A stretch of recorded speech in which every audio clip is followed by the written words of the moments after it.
What do you picture when you think about the security field? This might make you think of a dark room with people hunched over their computers.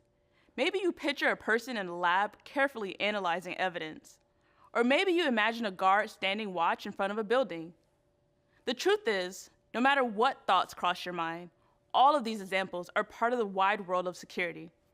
Hi, my name is DeQuisha. I have worked as a security engineer for 4 years. I'm excited to be your instructor for this course and share some of my experience with you. At Google, I'm part of a diverse team of security professionals who all have different backgrounds and unique perspectives. For example, in my role, I work to secure Gmail.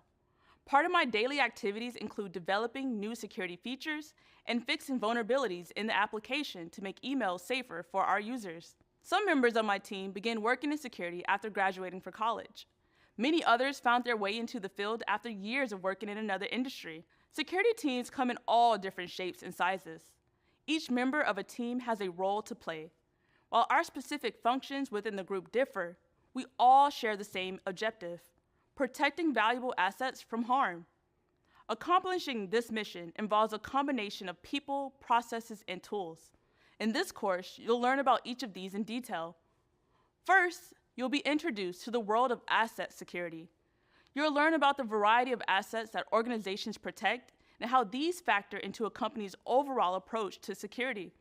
Then, you'll begin exploring the security systems and controls that teams use to proactively protect people and their information. All systems have weaknesses that can be improved upon. When those weaknesses are neglected or ignored, they can lead to serious problems. In this section of the course, you'll focus on common vulnerabilities in systems and the ways security teams stay ahead of potential problems. Finally, you'll learn about the threats to asset security. You'll also be introduced to the threat modeling process that security teams use to stay one step ahead of potential attacks. In this field, we try to do everything possible to avoid being put in a compromised position. By the end of this course, you'll have a clearer picture of the ways people, processes, and technology work together to protect all that's important. Throughout the course, you'll also get an idea of the exciting career opportunities available to you. Security truly is an interdisciplinary field. Your background and perspective is an asset. Whether you're a recent college graduate or starting a new career path, the security field presents a wide range of possibilities. So what do you say? Are you ready to go on this journey with me?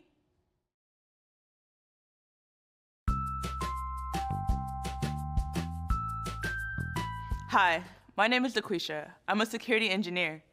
That basically means I work securing Google's products, so users like you aren't vulnerable. Before I entered cybersecurity, I worked installing internet. I also worked at a chip factory. I worked in fast food. I sold shoes at the mall. I did a lot of things before I made it here. A lot of what I learned in my past jobs, I actually use every day. And some of it is my soft skills, like time management, people skills, and communication. As a new cybersecurity analyst, it's important to be able to communicate, take feedback, and feel uncomfortable. Not with the people around you, but with the problems you're trying to solve, because sometimes it requires you to think outside of the box and be challenged. I would describe my job as Google's security guard. Because I work on the Gmail security team, it's my job to protect Gmail. Some of those threats are people who are sending you bad emails who are trying to get your user credentials or get you to click on a phishing link. And when it comes to vulnerabilities, some of those could be something like unsanitized input, which can lead to trouble. My typical workday starts like everyone else. I check my emails, and then from there I go into my bug queue. It's essentially when people tell me there's a problem with one of our products. I started doing a little bit of research, and then I like to explore the bug a little bit more. I like to figure out if this can break this, can it also break this? And if it can, what else can I do with it? And then from there, I look for a solution to make sure that I fix that hole and then any other holes that we might have in our security. Some of the things you learned about in this course is threat modeling, and that's something I use every day. Whenever I get a bug, it's part of my job to figure out the attack tree and what type of vectors can be used to take advantage of vulnerabilities. No one is born knowing everything. And I know that might sound like really cliche or like super obvious, but it helps me because it helps person's perspective the time and effort that everyone has to put in order to learn something new. So be patient with yourself. Don't let anyone discourage you from cybersecurity. Taking this course is one step closer to getting you to your goal. Don't get discouraged now. Keep going. We all depend on technology so much nowadays. Examples of this are all around us. Personal devices like smartphones help keep us in touch with friends and families across the globe. Wearable technologies help us achieve personal goals and be more productive. Businesses have also come to embrace technology in everyday life. From streamlining operations to automating processes, our world is more connected because of technology. The more we rely on technology, the more information we share. As a result, an enormous amount of data is created every day. This huge surge in data creation presents unique challenges. As businesses become more reliant on technology, cybercriminals become more sophisticated in how they affect organizations. Data breaches are becoming increasingly serious due to all the sensitive data businesses are storing. One positive aspect of these challenges is a growing need for individuals like you. Security is a team effort. Unique perspectives, like yours, are an asset to any organization. A team filled with diverse backgrounds, cultures, and experiences is more likely to solve problems and be innovative. As breach after breach hits the headlines, it's clear that organizations need more professionals focused on security. Companies around the globe are working hard to keep up with the demands of a rapidly changing digital landscape. As the environment continues to transform, the more your personal experience is valuable. In this section, we'll start by exploring how assets, threats, and vulnerabilities factor into security plans.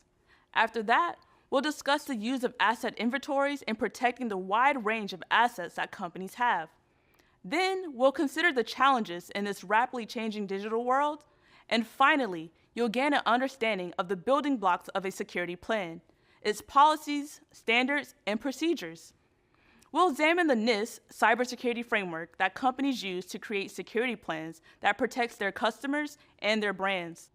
I hope you're as excited to go on this journey into this world of security as I am. Now let's get started. Painting a portrait, perfecting a new basketball move, playing a solo on guitar. They all share something in common. Can you guess what it is? If you thought practice, you're absolutely correct. It takes time, dedication, and focus to improve these skills. The security profession is no different. Planning for the future is a core skill that you'll need to practice all the time in security. We all deal with uncertainty by trying to solve problems before they arise. For example, if you're going on a trip, you might think about the length of the trip and how much to pack. Maybe you're traveling somewhere cold. You might bring coats and sweaters to help keep you warm. We all want to feel the security of knowing that there's a plan if something goes wrong. Businesses are no different. Just like you, organizations try their best to plan ahead by analyzing risks. Security teams help companies by focusing on risks. In security, a risk is anything that can impact the confidentiality, integrity, or availability of an asset. Our primary focus as security practitioners is to maintain confidentiality, integrity, and availability, which are the three components of the CIA triad. The process of security risk planning is the first step towards protecting these cornerstones. Each organization has their own unique security plan based on the risks they face.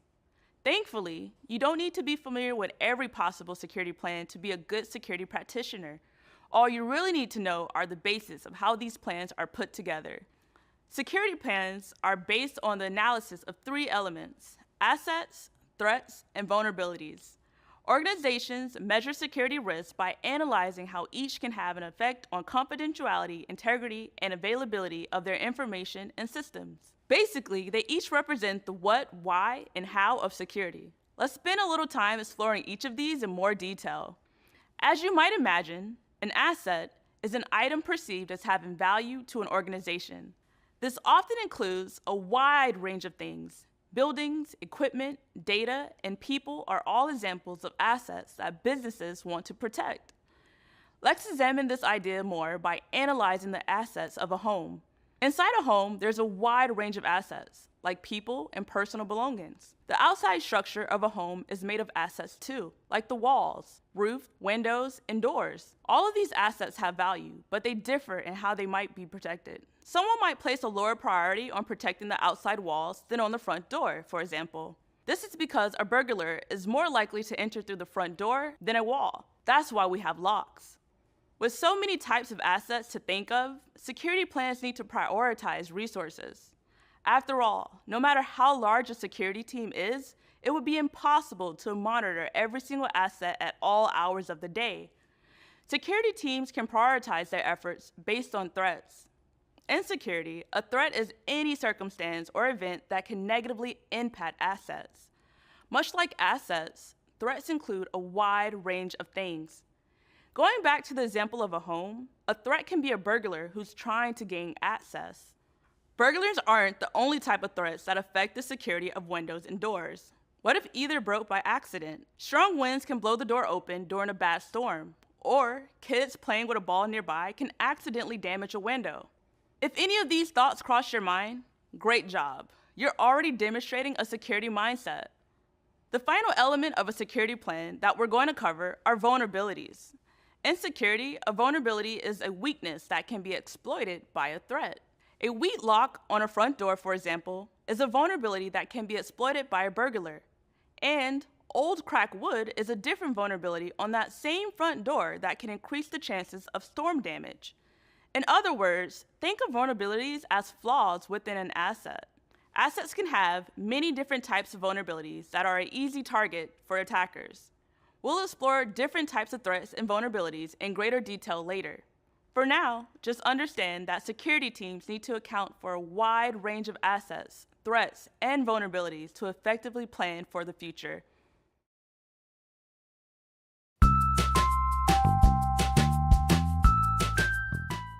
I'm Tree, a security engineer at Google. My department is detection and response. Let's see, what does my everyday look like? Well, of course, I have the free lunch and coffee, which is nice. And then I finally get to my desk and I open up the SIM to see what kind of exciting events are there for me to look into and what threats there could be out there for me to analyze. Also, I work on improving our analysis for detection of potential threats. So my security passion developed at a young age. I was a victim of a hack, believe it or not. After school every day at that time, I would go home and play a computer game. One day, I got home, I brought it up, and it said, "Your CD key is in use by," and then it gave some strange name there that I didn't recognize. At first, I felt shocked. I had bought this game myself, and somebody stole my CD key. But it did provide me this motivation to start to learn how to defend myself. For example, I learned about manual removal of malware, and that became one of my favorite topics.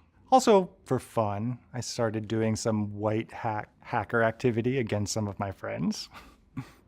Asset security is a very important field, and there's many varieties of assets that you could be looking into to protect. My favorite part is building the detections that actually have the potential to catch malicious behavior. In asset management security, you have the ability to accurately inventory all of the assets, which include IP, user data, employee machines, and to make sure you have a security posture that's on par with what you need. There's always new technology coming on the scene, new hardware, and we are responsible for understanding what potential new threats are out there. Problem-solving ability and creative thinking is important in cybersecurity because there's always complex problems, and people need to be able to think outside of the box, think creatively, and think holistically as they approach their solutions to mitigate risks. Cybersecurity is a noble occupation. Many things can happen, many bad things can happen on the internet, but we can be there to stand up against it, and we can be there to do something about it. We can be there to protect our users or family members or friends. That responsibility is heavy, yes. But also, of course, it's a very important mission, and I am proud to be within the security team. It can be really stressful when you have trouble finding something important. You're late to an appointment and can't find your keys. We all find ourselves in situations like these at one time or another. Believe it or not, organizations deal with the same kind of trouble. Take a few seconds to think of the number of important assets you have nearby. I'm thinking of my phone, wallet, and keys, for example. Next, imagine that you're just joined a security team for a small online retailer. The company has been growing over the past few years, adding more and more customers. As a result, they're expanding their security department to protect the increasing numbers of assets they have. Let's say each of you are responsible for 10 assets. That's a lot of assets. Even in this small business setting, that's an incredible amount of things that needs protecting. A fundamental truth of security is you can only protect the things you account for. Asset management is the process of tracking assets and the risk that affects them. All security plans revolve around asset management. Recall that assets include any item perceived as having value to an organization. Equipment, data, and intellectual property are just a few of the wide range of assets businesses want to protect. A critical part of every organization's security plan is keeping track of its assets. Asset management starts with having an asset inventory, a catalog of assets that need to be protected. This is an essential part of protecting organizational assets. Without this record, organizations run the risk of losing track of all that's important to them. A good way to think of asset inventories is as a shepherd protecting sheep. Having an accurate count of the number of sheep help in a lot of ways. For example, it would be easier to allocate resources like food to take care of them. Another benefit of asset inventory might be that you get an alert if one of them goes missing. Once more, think of the important assets you have nearby. Just like me, you're probably able to rate them according to the level of importance. I would rank my wallet ahead of my shoes, for example. In security, this practice is known as asset classification. In general, asset classification is the practice of labeling assets based on the sensitivity and importance to an organization. Organizations label assets differently.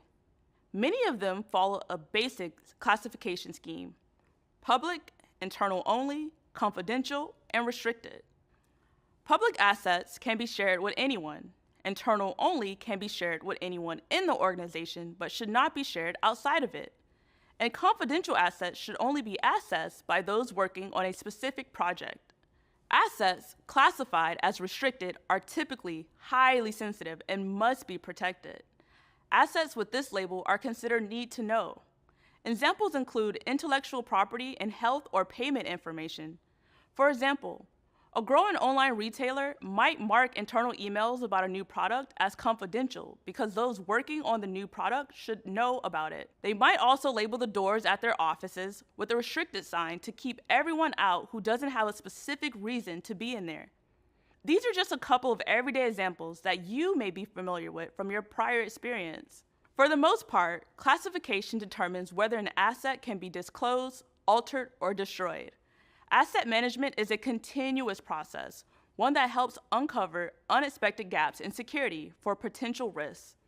Keeping track of all that's important to an organization is an essential part of security planning. Welcome back. We've covered a lot of information so far. I hope you're having as much fun exploring the world of security as I am. We've explored what organization assets are and why they need protection. You've also gotten a sense of the tremendous amount of asset security teams protect. Previously, we began examining security asset management and the importance of keeping track of everything that's important to an organization. Security teams classify assets based on value. Next, let's expand our security mindset and think about this question. What exactly is valuable about an asset? These days, the answer is often information. Most information is in a digital form. We call this data. Data is information that is translated, processed, or stored by a computer. We live in a connected world. Billions of devices around the world are linked to the internet and are exchanging data with each other all the time. In fact, millions of pieces of data are being passed to your device right now. When compared to physical assets, digital assets have additional challenges. What you will need to understand is that protecting data depends on where that data is and what it's doing. Security teams protect data in 3 different states: in use, in transit, and at rest. Let's investigate this idea in greater detail. Data in use is data being accessed by one or more users. Imagine being at a park with your laptop. It's a nice sunny day and you stop at a bench to check your email. This is an example of data in use. As soon as you log in, your inbox is considered to be in use. Next is data in transit. Data in transit is data traveling from one point to another. While you're signed into your account, a message from one of your friends appears. They sent you an interesting article about the growing security industry. You decide to reply, thanking them for sending this to you. When you click send, this is now an example of data in transit. Finally, there's data at rest. Data at rest is data not currently being accessed. In this state, data is typically stored on a physical device. An example of data at rest would be when you finish checking your email and close your laptop. You then decide to pack up and go to a nearby cafe for breakfast. As you make your way from the park towards the cafe, the data in your laptop is at rest. So now that we understand these states of data, let's connect this back to asset management. Earlier, I mentioned that information is one of the most valuable assets that companies can have. Information security, or InfoSec, is the practice of keeping data in all states away from unauthorized users. Weak information security is a serious problem. It can lead to things like identity theft, financial loss, and reputational damage. These events have potential to harm organizations, their partners, and their customers. And there's more to consider in your work as a security analyst. As our digital world continually changes, we are adapting our understanding of data at rest.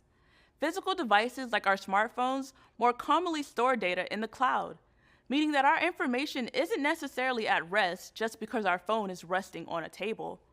We should always be mindful of new vulnerabilities as our world becomes increasingly connected. Remember, protecting data depends on where the data is and what it's doing. Keeping track of information is part of the puzzle that companies solve when considering their security plan. Understanding the 3 states of data enables security teams to analyze risks and determine an asset management plan for different situations. Security is all about people, processes, and technology. It's a team effort, and I mean that literally. Protecting assets extends well beyond one person or a group of people in an IT department. The truth of the matter is that security is a culture. It's a shared set of values that spans all levels of an organization. These values touch everyone, from employees to vendors to customers. Protecting digital and physical assets requires everyone to participate, which can be a challenge. That's what security plans are for. Plans come in many shapes and sizes, but they all share a common goal: to be prepared for risks when they happen. Placing the focus on people is what leads to the most effective security plans. Considering the diverse backgrounds and perspectives of everyone involved, ensure that no one is left out when something goes wrong. We talked earlier about the risks as being anything that can impact the confidentiality, integrity, or availability of an asset. Most security plans address risks by breaking them down according to categories and factors. Some common risk categories might include the damage, disclosure, or loss of information. Any of these can be due to factors like the physical damage or malfunctions of a device. There are also factors like attacks and human error. For example, a new school teacher may be asked to sign a contract before their first day of class. The agreement may warn against some common risks associated with human error, like using a personal email to send sensitive information. A security plan may require that all new hires sign off on this agreement, effectively spreading the values that ensure everyone's in alignment. This is just one example of the types and causes of risks that a plan might address. These things vary widely depending on the company, but how these plans are communicated is similar across industries. Security plans consist of 3 basic elements: policies, standards, and procedures. These 3 elements are how companies share their security plans. These words tend to be used interchangeably outside of security, but you'll soon discover that they each have a very specific meaning and function in this context. A policy in security is a set of rules that reduce risks and protects information. Policies are the foundation of every security plan. They give everyone in and out of an organization guidance by addressing questions like, what are we protecting and why? Policies focus on the strategic side of things by identifying the scope, objectives, and limitations of a security plan. For instance, newly hired employees at many companies are required to sign off on an acceptable use policy, or AUP. These provisions outline secure ways that an employee may access corporate systems. Standards are the next part. These have a tactical function as they concern how well we're protecting assets. In security, standards are references that inform how to set policies. A good way to think of standards is that they create a point of reference. For example, many companies use the password management standard identified in NIST Special Publication 800-63B to improve their security policies by specifying that employees' passwords must be at least 8 characters long. The last part of a plan is its procedures. Procedures are step-by-step instructions to perform a specific security task. Organizations usually keep multiple procedure documents that are used throughout the company, like how employees can choose secure passwords, or how they can securely reset a password if it's been locked. Sharing clear and actionable procedures with everyone creates accountability, consistency, and efficiency across an organization. Policies, standards, and procedures vary widely from one company to another because they are tailored to each organization's goals. Simply understanding the structure of security plans is a great start. For now, I hope you have a clearer picture of what policies, standards, and procedures are, and how they are essential to making security a team effort. Having a plan is just one part of securing assets. Once the plan is in action, the other part is making sure everyone's following along. In security, we call this compliance. Compliance is the process of adhering to internal standards and external regulations. Small companies and large organizations around the world place security compliance at the top of their list of priorities. At a high level, maintaining trust, reputation, safety, and the integrity of your data are just a few reasons to be concerned about compliance. Fines, penalties, and lawsuits are other reasons. This is particularly true for companies in highly regulated industries like healthcare, energy, and finance. Being out of compliance with a regulation can cause long-lasting financial and reputational effects that can seriously impact a business. Regulations are rules set by a government or other authority to control the way something is done. Like policies, regulations exist to protect people and their information, but on a larger scale. Compliance can be a complex process because of the many regulations that exist all around the world. For our purpose, we're going to focus on a framework of security compliance, the US-based NIST cybersecurity framework. Early in the program, you learned the National Institute of Standards and Technology, or NIST. One of the primary roles of NIST is to openly provide companies with a set of frameworks and security standards that reflect key security-related regulations. The NIST cybersecurity framework is a voluntary framework that consists of standards, guidelines, and best practices to manage cybersecurity risks. Commonly known as the CSF, this framework was developed to help businesses secure one of their most important assets, information. The CSF consists of 3 main components: the core, its tiers, and its profiles. Let's explore each of these together to build a better understanding of how NIST CSF is used. The core is basically a simplified version of the functions or duties of a security plan. The CSF core identifies 5 broad functions: identify, protect, detect, respond, and recover. Think of these categories of the core as a security checklist. After the core, the next NIST component we'll discuss is its tiers. These provide security teams with a way to measure performance across each of the 5 functions of the core. Tiers range from level 1 to level 4. Level 1, or passive, indicates a function is reaching bare minimum standards. Level 4, or adaptive, is an indication that a function is being performed at an exemplary standard. You may have noticed that CSF tiers aren't a yes or no proposition. Instead, there's a range of values. That's because tiers are designed as a way of showing organizations what is and isn't working with their security plans. Lastly, profiles are the final component of CSF. These provide insight into the current state of a security plan. One way to think of profiles is like photos capturing a moment in time. Comparing photos of the same subject taken at different times can provide useful insights. For example, without these photos, you might not notice how this tree has changed. It's the same with NIST profiles. Good security practice is about more than avoiding fines and attacks.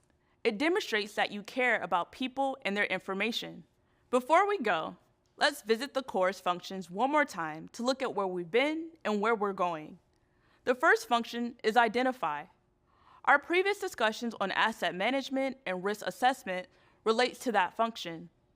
Coming up, we're going to focus on many of the categories of the second function, the protect function. Meet you there. Well done. You made it to the end of this section.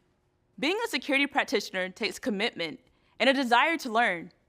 A big part of the job involves keeping current with best practices and emerging trends. Thinking back on my own journey into the world of security, I'm so proud of you for your continued commitment. We've covered a lot of material this week, and this is a good time to reflect and look back on the key concepts we explored together. We covered the building blocks of organizational risk management, assets, threats, and vulnerabilities. We also spent some time demonstrating the importance of asset inventories. It's much easier to protect companies' assets if you know where they are and who's responsible for them. After that, we moved on to explore the challenges in a rapidly changing digital world. Part of protecting data in this world is understanding if it's in use, in transit, or at rest. Finally, in our high-level exploration of policies, standards, and procedures, we talked about how each of them factor into achieving security goals. There's no one-size-fits-all approach to achieving security. While exploring the NIST cybersecurity framework, you gained an appreciation of how it supports good security practices. Attackers are also constantly building their skills and finding new ways to break through the defenses we put up. Remember, the landscape is always changing. There's always more to learn if you want to be a good security practitioner. Next up, we're going to expand our security mindset by learning more about the different systems security teams use to protect organizational assets. I'm looking forward to it. I was fascinated by a worldwide malware event that happened in 2017. I started watching videos and preparing to take certification tests just like you. I felt overwhelmed at first, but my curiosity and passion has driven me to continue learning in this field. I always remind myself that no one is born knowing everything, and everyone is on a learning journey. Even now, I still remember what it was like to start out in this profession. So believe me when I tell you that you're making great progress, and I am proud of your effort. Now, before looking ahead to where we're headed on our journey into the world of security, let's take a moment to look back on where we've been. Previously, we focused mostly on the concept of assets and risks in security. We covered topics like the importance of managing assets and keeping them safe. We discussed how the digital world presents new challenges and opportunities in the field of security. We also spent some time exploring security plans. With this solid foundation, we're ready to keep expanding our security mindset. In this section, we'll cover the security controls that are used to proactively keep assets safe. I use the word proactively there on purpose. As you'll soon discover, these controls are the protections that we put in place to stop problems before they happen. We're going to begin by taking an in-depth look at privacy. Here, you'll learn about the effective data handling processes that keep information safe. Next, you'll explore the role of encryption and hashing in safeguarding information. Finally, you'll learn about the standard access controls that companies use to authorize and authenticate users. All right, are you ready to keep moving ahead? I know I am. These days, information is in so many places at once. As a result, organizations are under a lot of pressure to implement effective security controls that protects everyone's information from being stolen or exposed. Security controls are safeguards designed to reduce specific security risks. They include a wide range of tools that protect assets before, during, and after an event. Security controls can be organized into three types: technical, operational, and managerial. Technical control types include the many technologies used to protect assets. This includes encryption, authentication systems, and others. Operational controls relate to maintaining the day-to-day security environment. Generally, people perform these controls, like awareness training and incident response. Managerial controls are centered around how the other two reduce risk. Examples of management controls include policies, standards, and procedures. Typically, an organization's security policy outlines the controls needed to achieve their goals. Information privacy plays a key role in these decisions. Information privacy is the protection of unauthorized access and distribution of data. Information privacy is about the right to choose. People and organizations alike deserve the right to decide when, how, and to what extent private information about them is shared. Security controls are the technologies used to regulate information privacy. For example, imagine using a travel app to book a flight. You might browse through a list of flights and find one at a good price. To reserve a seat, you enter some personal information, like your name, email, and credit card number for payment. The transaction goes through successfully, and you've booked your flight. Now, you'll reasonably expect the airline company to access this information you entered when signing up to complete the reservation. However, should everyone at the company have access to your information? A person working in the marketing department shouldn't need access to your credit card information. It makes sense to share that information with a customer support agent, except they should only need to access it while helping with your reservation. To maintain privacy, security controls are intended to limit access based on the user and situation. This is known as the principle of least privilege. Security controls should be designed with the principle of least privilege in mind. When they are, they rely on differentiating between data owners and data custodians. A data owner is a person who decides who can access, edit, use, or destroy their information. The idea is very straightforward, except in cases where there are multiple owners. For example, the intellectual property of an organization can have multiple data owners. A data custodian is anyone or anything that's responsible for the safe handling, transport, and storage of information. Did you notice that I mentioned anything? That's because, aside from people, organizations and their systems are also custodians of people's information. There are other considerations besides these when implementing security controls. Remember that data is an asset. Like any other asset, information privacy requires proper classification and handling. As we progress in this section, we'll continue exploring other security controls that make this possible.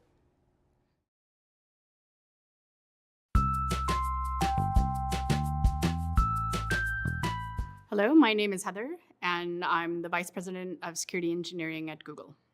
PII is everywhere. It's a fundamental part of how we are all working online all the time. If you are using online resources, you are probably putting your PII out there somewhere.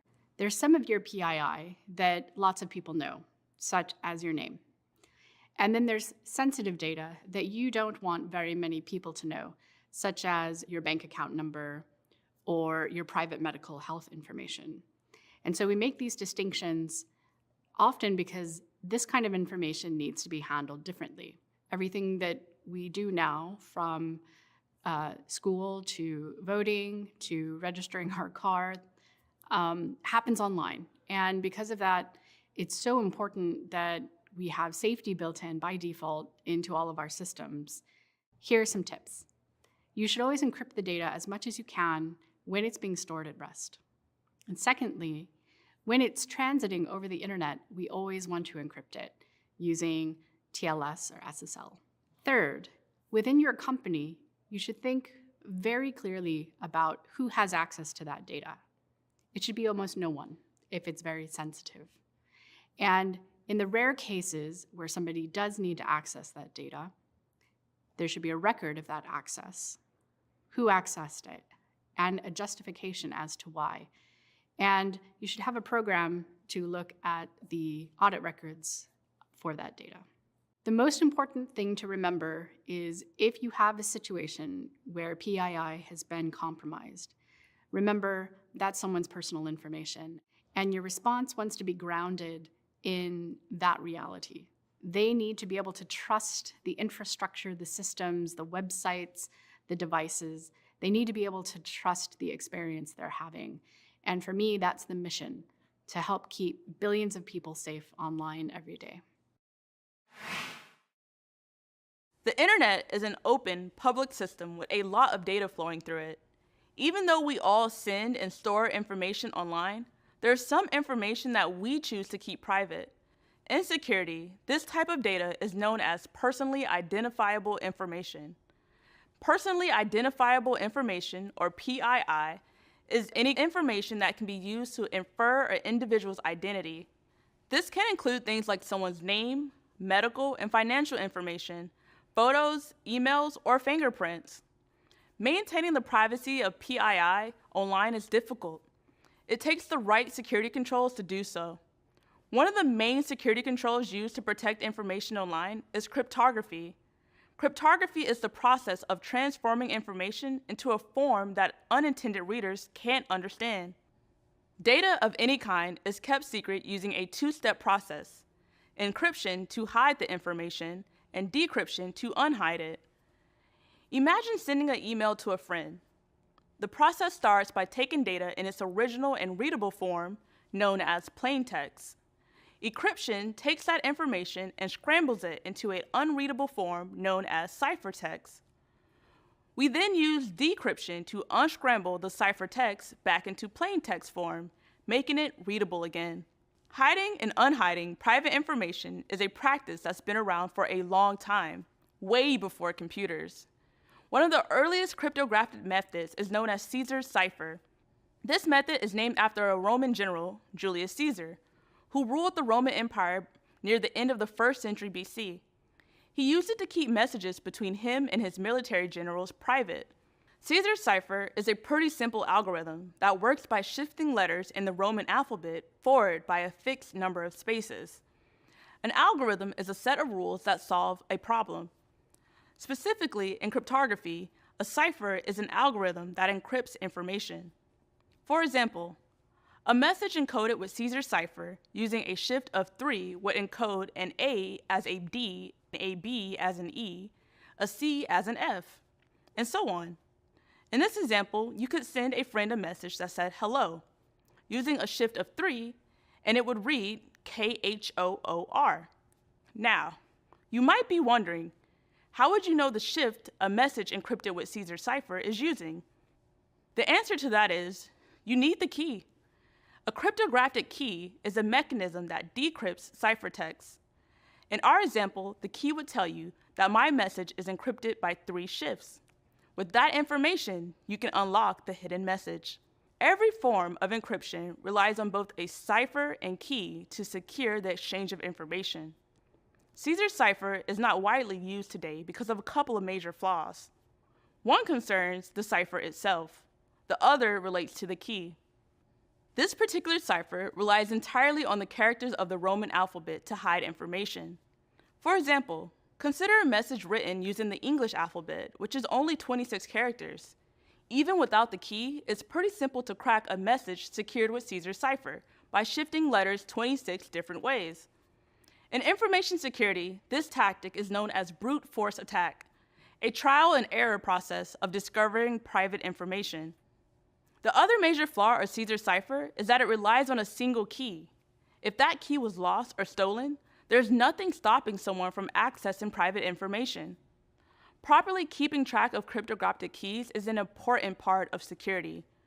To start, it's important to ensure that these keys are not stored in public places, and to share them separately from the information they will decrypt. Caesar's cipher is just one of many algorithms used to protect people's privacy. Due to its limitations, we rely on more complex algorithms to secure information online. Our next focus is exploring how modern algorithms work to keep information private.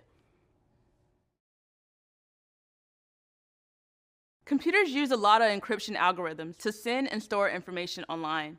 They're all helpful when it comes to hiding private information, but only as long as their keys are protected.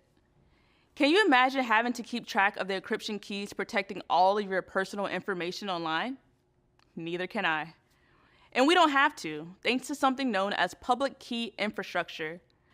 Public key infrastructure, or PKI, is an encryption framework that secures the exchange of information online.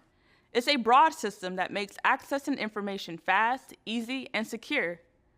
So how does it all work? PKI is a two-step process. It all starts with the exchange of encrypted information.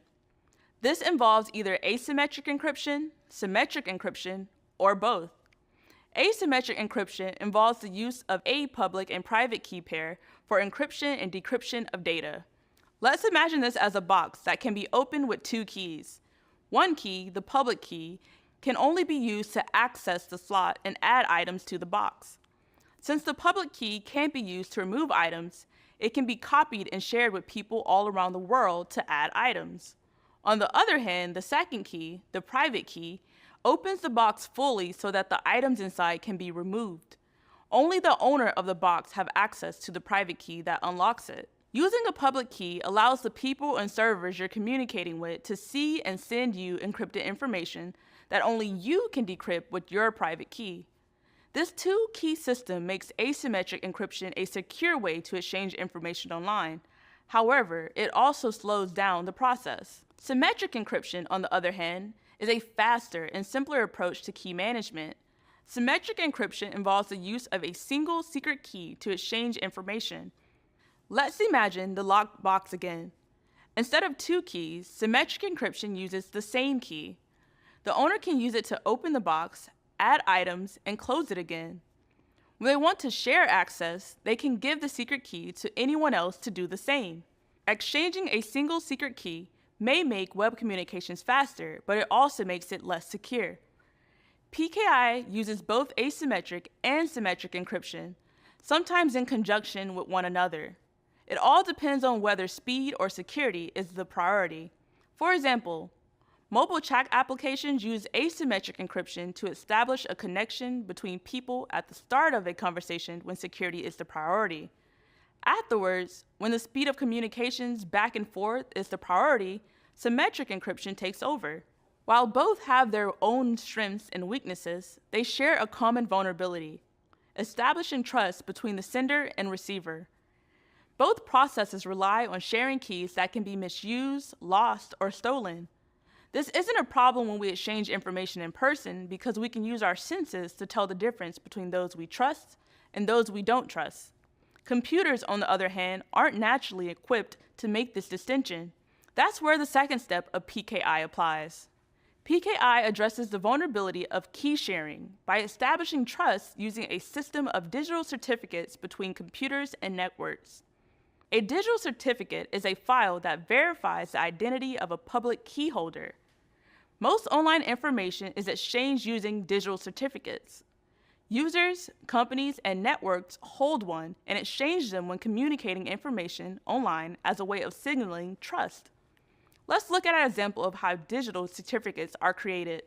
Let's say an online business is about to launch their website and they want to obtain a digital certificate.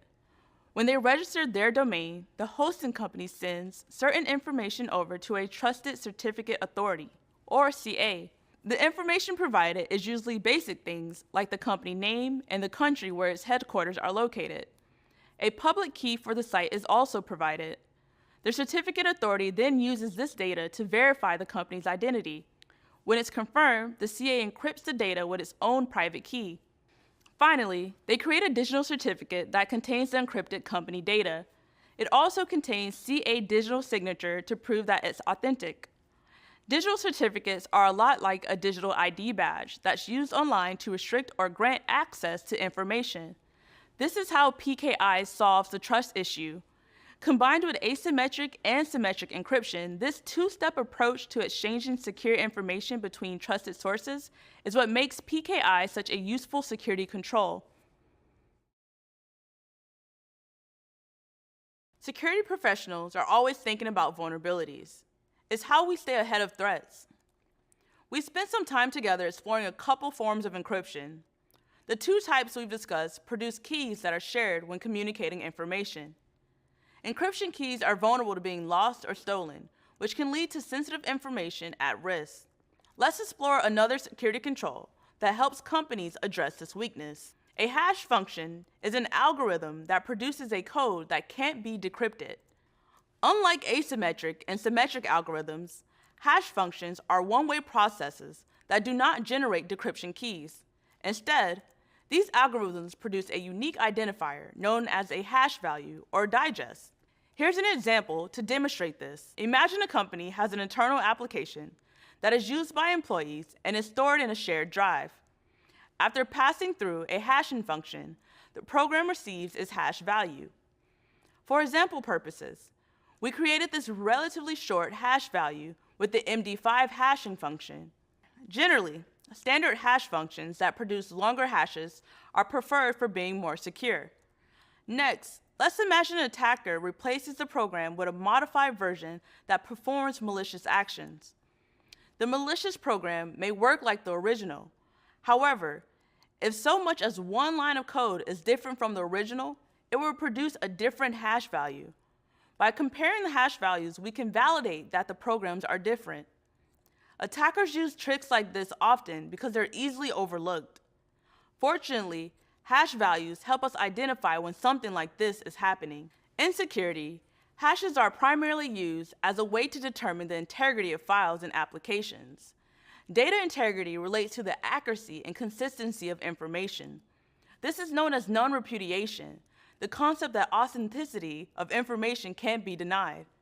Hash functions are important security controls that make proven data integrity possible.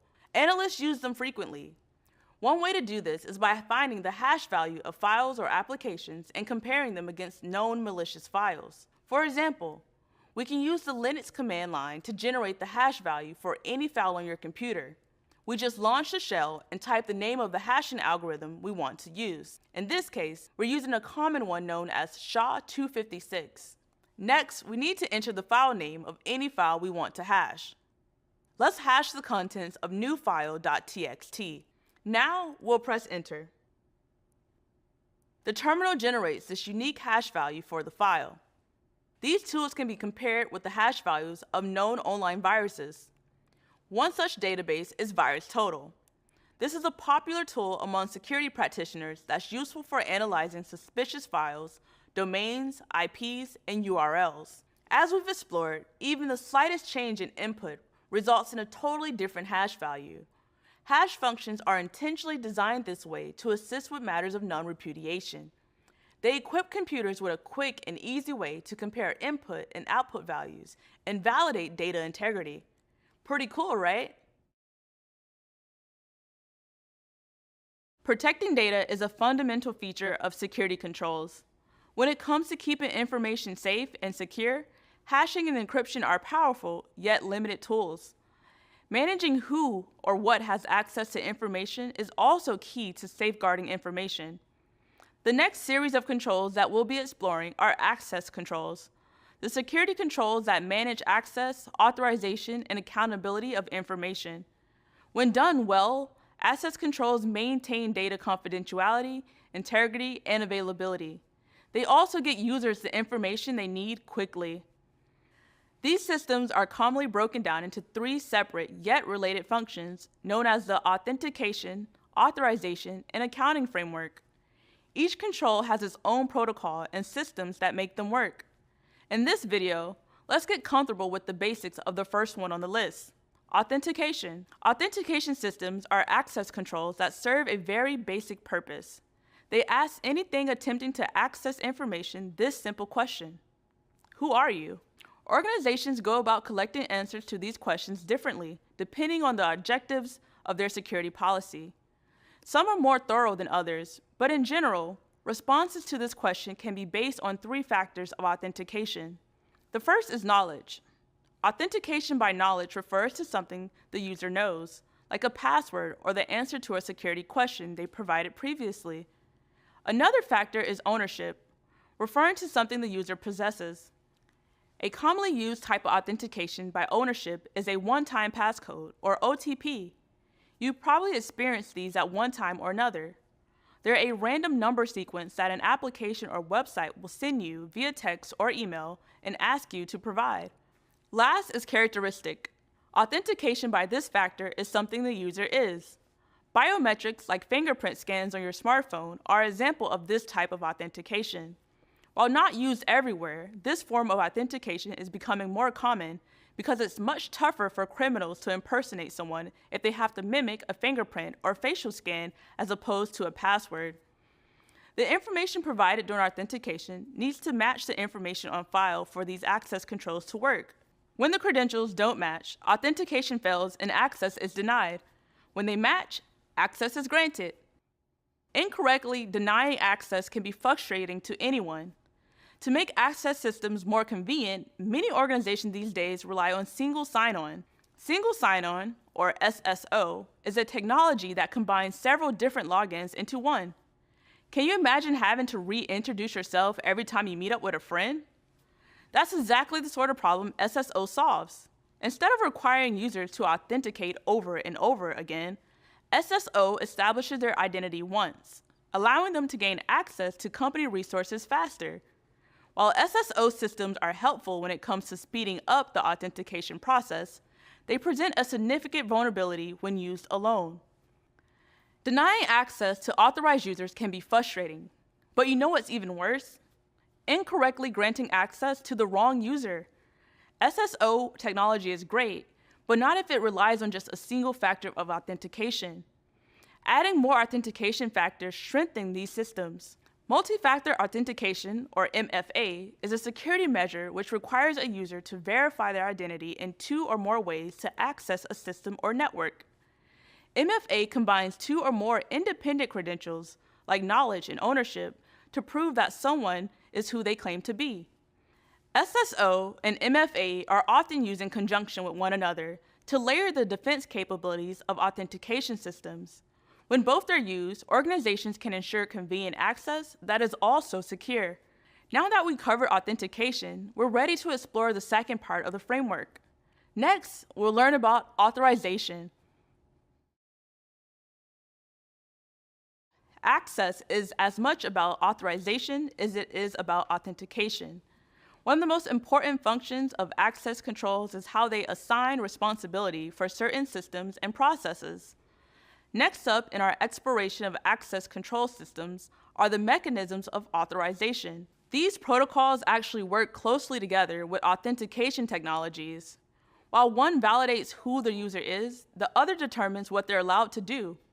Let's take a look at the next part of authentication, authorization, and accounting framework that protects private information. Earlier, we learned about the principle of least privilege. Authorization is linked to the idea that access to information only lasts as long as needed. Authorization systems are also heavily influenced by this idea, in addition to another important security principle, the separation of duties. Separation of duties is the principle that users should not be given levels of authorization that will allow them to misuse a system. Separating duties reduces the risk of system failures and inappropriate behavior from users. For example, a person responsible for providing customer service shouldn't also be authorized to rate their own performance. In this position, they could easily neglect their duties while continuing to give themselves high marks with no oversight. Similarly, if one person was authorized to develop and test a security system, they're much more likely to be unaware of its weaknesses. Both the principle of least privilege and the concept of separating duties apply to more than just people. They apply to all systems, including networks, databases, processes, and any other aspect of an organization. Ultimately, authorization depends on a system or user's role. When it comes to securing data over a network, there are a couple of frequently used access controls that you should be familiar with: HTTP Basic Auth and OAuth. Have you ever wondered what the HTTP in web addresses stood for? It stands for Hypertext Transfer Protocol, which is how communications are established over a network. HTTP uses what is known as Basic Auth, the technology used to establish a user's request to access a server. Basic Auth works by sending an identifier every time a user communicates with a web page. Some websites still use Basic Auth to tell whether or not someone is authorized to access information on that site. However, the protocol is considered to be vulnerable to attacks because it transmits usernames and passwords openly over the network.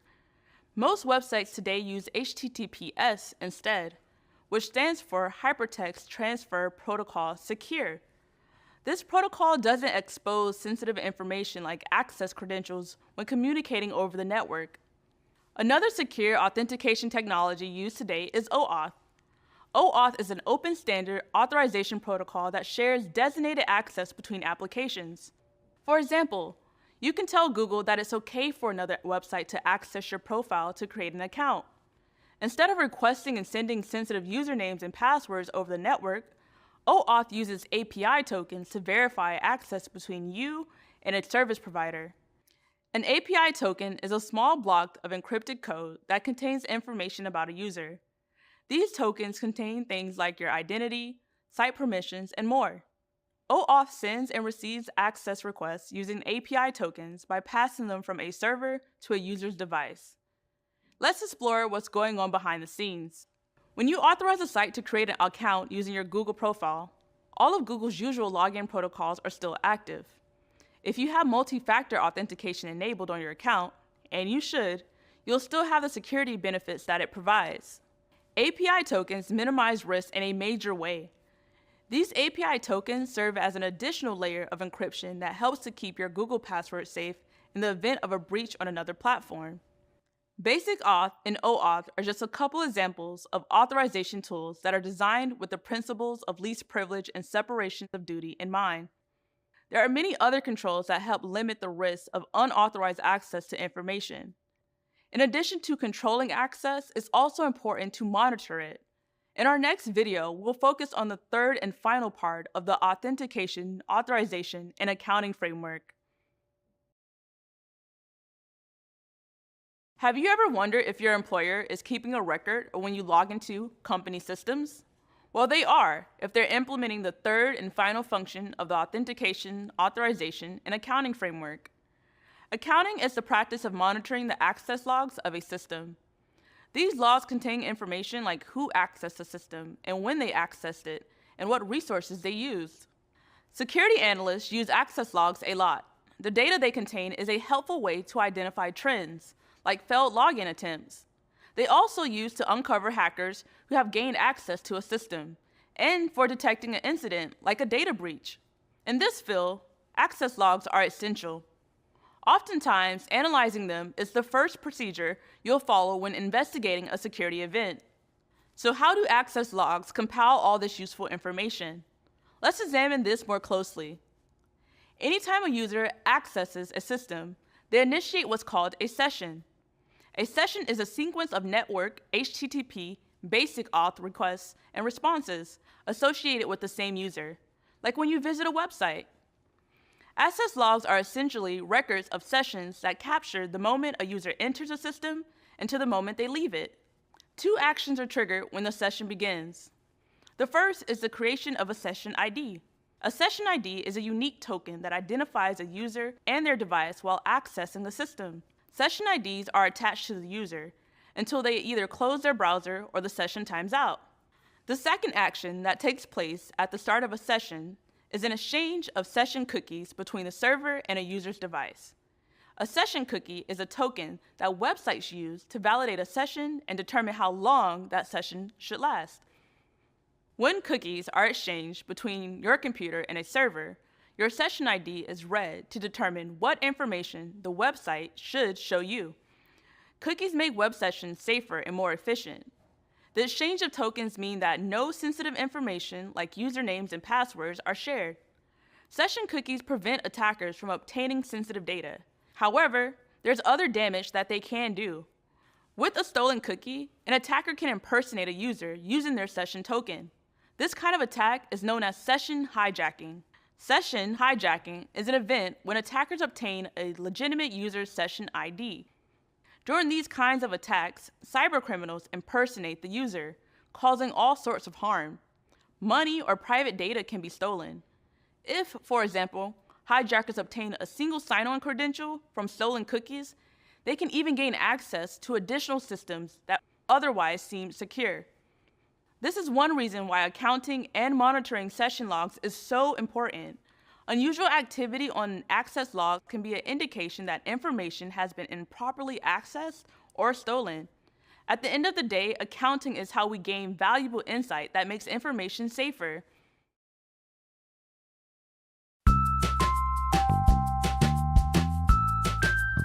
My name's Tim, and I work on the detection and response team at Google. You can think of us as the smoke detectors and the fire departments at Google. So, what our job is to detect harmful activity that may affect Google and its users. The stakes here are very, very high. So imagine what you have on Google, whether it's docs, it's pictures, your financial information, some of your secrets, some things that you don't want anybody to know. Those are the things that we're protecting. Cybersecurity professionals are there to protect the most valuable assets at a company. You'll be there to protect that. And that direct line from what you're doing to what the company feels is most important and most valuable, and protecting that, I think provides a lot of purpose for folks and provides a lot of motivation and provides the basis and the foundation for a very, very satisfying career. Cybersecurity is a profoundly rewarding career. Right? It is a function that is critical at many, many companies, and it is a career that is in high demand, and there is an absolute shortage of talented labor out there. So from that aspect, if you're looking for a path to a viable, long-term, rewarding career, this is as straight a path to that as you can imagine. Our focus in this section was on a major theme of security, protecting assets. A large part of this relates to privacy. We should all enjoy the right to decide who can access our information. As we learned, there are several controls in place that help secure assets. We begin the section by exploring effective data handling processes that are found on the principle of least privilege. We then explored the role of encryption and hashing and safeguarding information.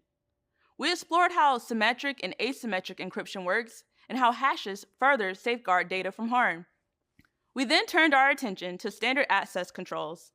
Properly authenticating and authorizing users is what maintaining the CIA triad of information is all about. We used the AAA framework of security to take a detailed tour of identity and access management systems and the access controls that validate whether or not someone is who they claim to be. Well done making it through the first half of the course. You're making great progress so far, and I hope you keep it up. Remember, your background and experiences are valuable in this field. This, combined with the concepts we're covering, will make you a valuable contributor to any security team. Up until this point, we've been exploring the defensive side of security. But security isn't all about planning ahead and waiting for something to happen.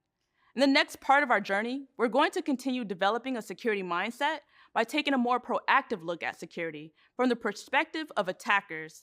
I'll meet you there. Wow. We've covered a lot together. It's hard to believe we reached the midpoint of this course. I hope you're getting a clearer picture of this exciting field and all the opportunities it has to offer. And most importantly, I hope you're having fun doing it. We've come a long ways from where we started. When we began our journey together, we were introduced to the 3 building blocks of every security program: assets, threats, and vulnerabilities. We focused a lot on assets early on, and the wide range of things security professionals work to protect. We then turned our attention to a core component of asset security, protecting assets. You learned about the importance of guarding sensitive information. You also learned about some security controls that protect information from being lost or stolen. On the next part of our journey, we're going to turn our focus to vulnerabilities. Every asset we protect has a series of vulnerabilities, or flaws, that we need to be aware of. Staying informed of these things is a critical part of protecting people and organizations from harm. In this next part of the course, you will gain an understanding of the vulnerability management process. First, you will explore a common approach to vulnerability management, the defense in-depth model. Then you will learn about how vulnerabilities are documented in online libraries like the CVE list. We'll discuss the attack surfaces security teams protect. And lastly, you will expand your attacker mindset by exploring the common attack vectors cybercriminals try to exploit. Security analysts play an important role in identifying and correcting vulnerabilities in systems. I know I'm excited to keep exploring. Are you? Then let's go. For every asset that needs protecting, there are dozens of vulnerabilities. Finding those vulnerabilities and fixing them before they become a problem is the key to keeping assets safe. We've already covered what a vulnerability is. Recall that a vulnerability is a weakness that can be exploited by a threat. That word "can" is an important part of this description. Why is that? Let's explore that together to find out more. Imagine I handed you an important document. and asks you to keep it safe. How would you do that? Some of you might first think about locking it up in a safe place. Behind this is the understanding that because documents can be easily moved, they are vulnerable to theft. When other vulnerabilities come to mind, like how paper burns easily or doesn't resist water, you might add other protections. Similar to this example, security teams plan to protect assets according to their vulnerabilities and how they can be exploited. In security, an exploit is a way of taking advantage of a vulnerability. Besides finding vulnerabilities, security planning relies a lot on thinking of exploits. For example, there are burglars out there who want to cause harm. Homes have vulnerable systems that can be exploited by a burglar. An example are the windows. Glass is vulnerable to being broken. A burglar can exploit this vulnerability by using a rock to break the window. Thinking of this vulnerability and exploit ahead of time allows us to plan ahead. We can have an alarm system in place to scare the burglar away and alert the police. Security teams spend a lot of time finding vulnerabilities and thinking of how they can be exploited. They do this with a process known as vulnerability management. Vulnerability management is the process of finding and patching vulnerabilities. Vulnerability management helps keep assets safe.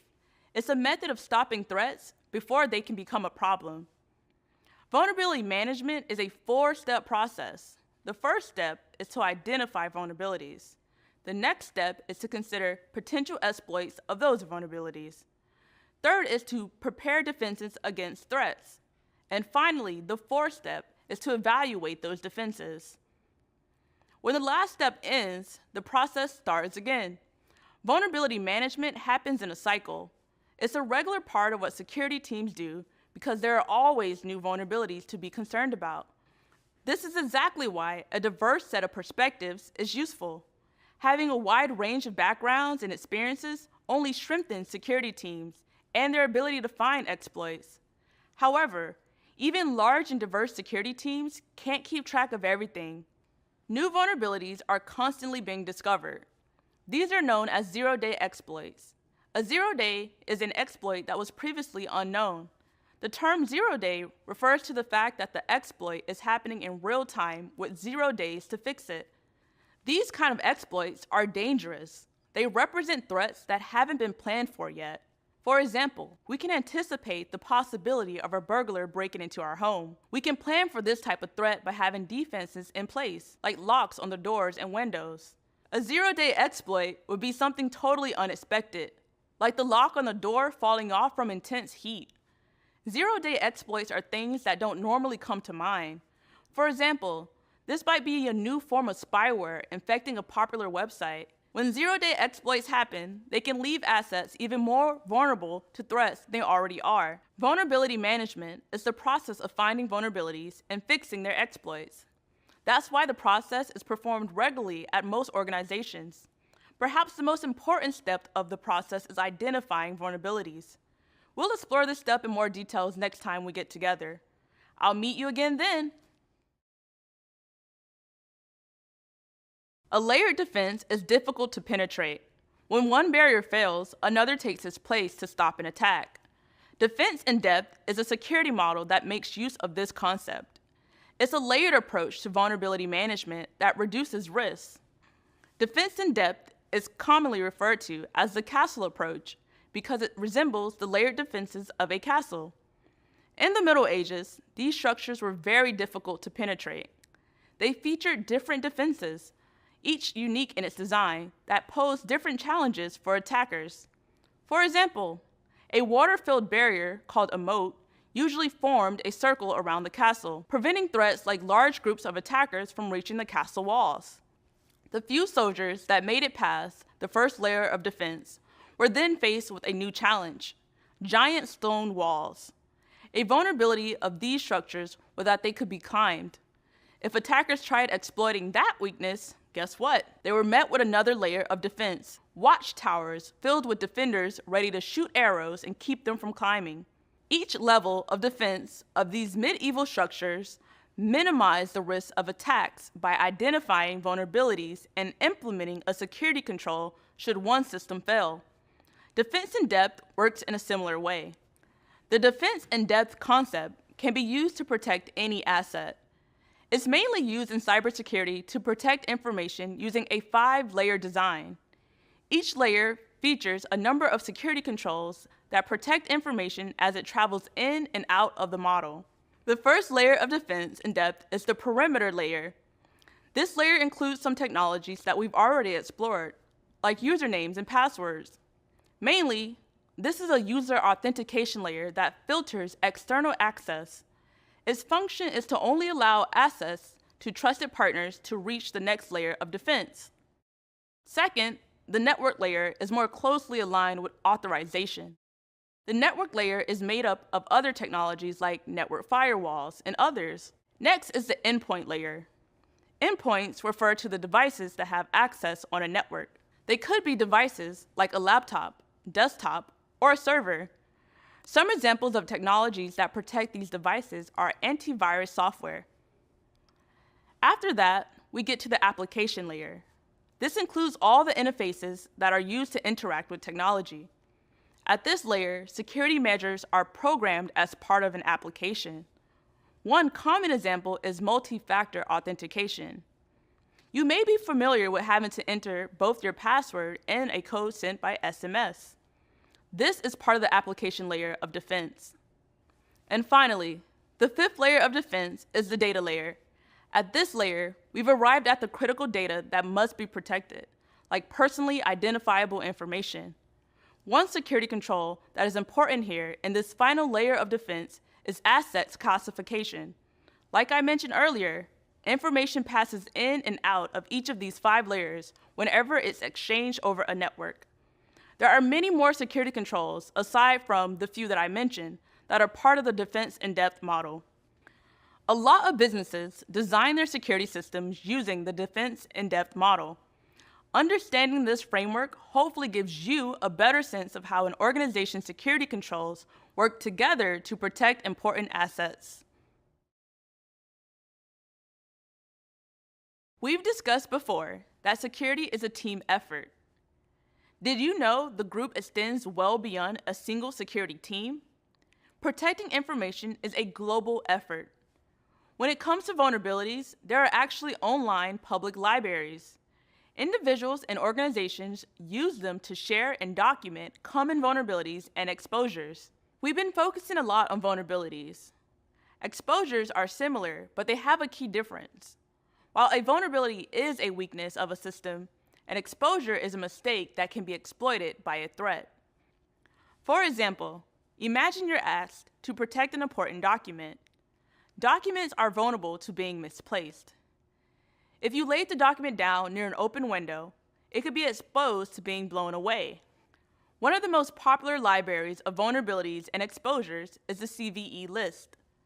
The Common Vulnerabilities and Exposures List, or CVE list, is an openly accessible dictionary of known vulnerabilities and exposures. It is a popular resource.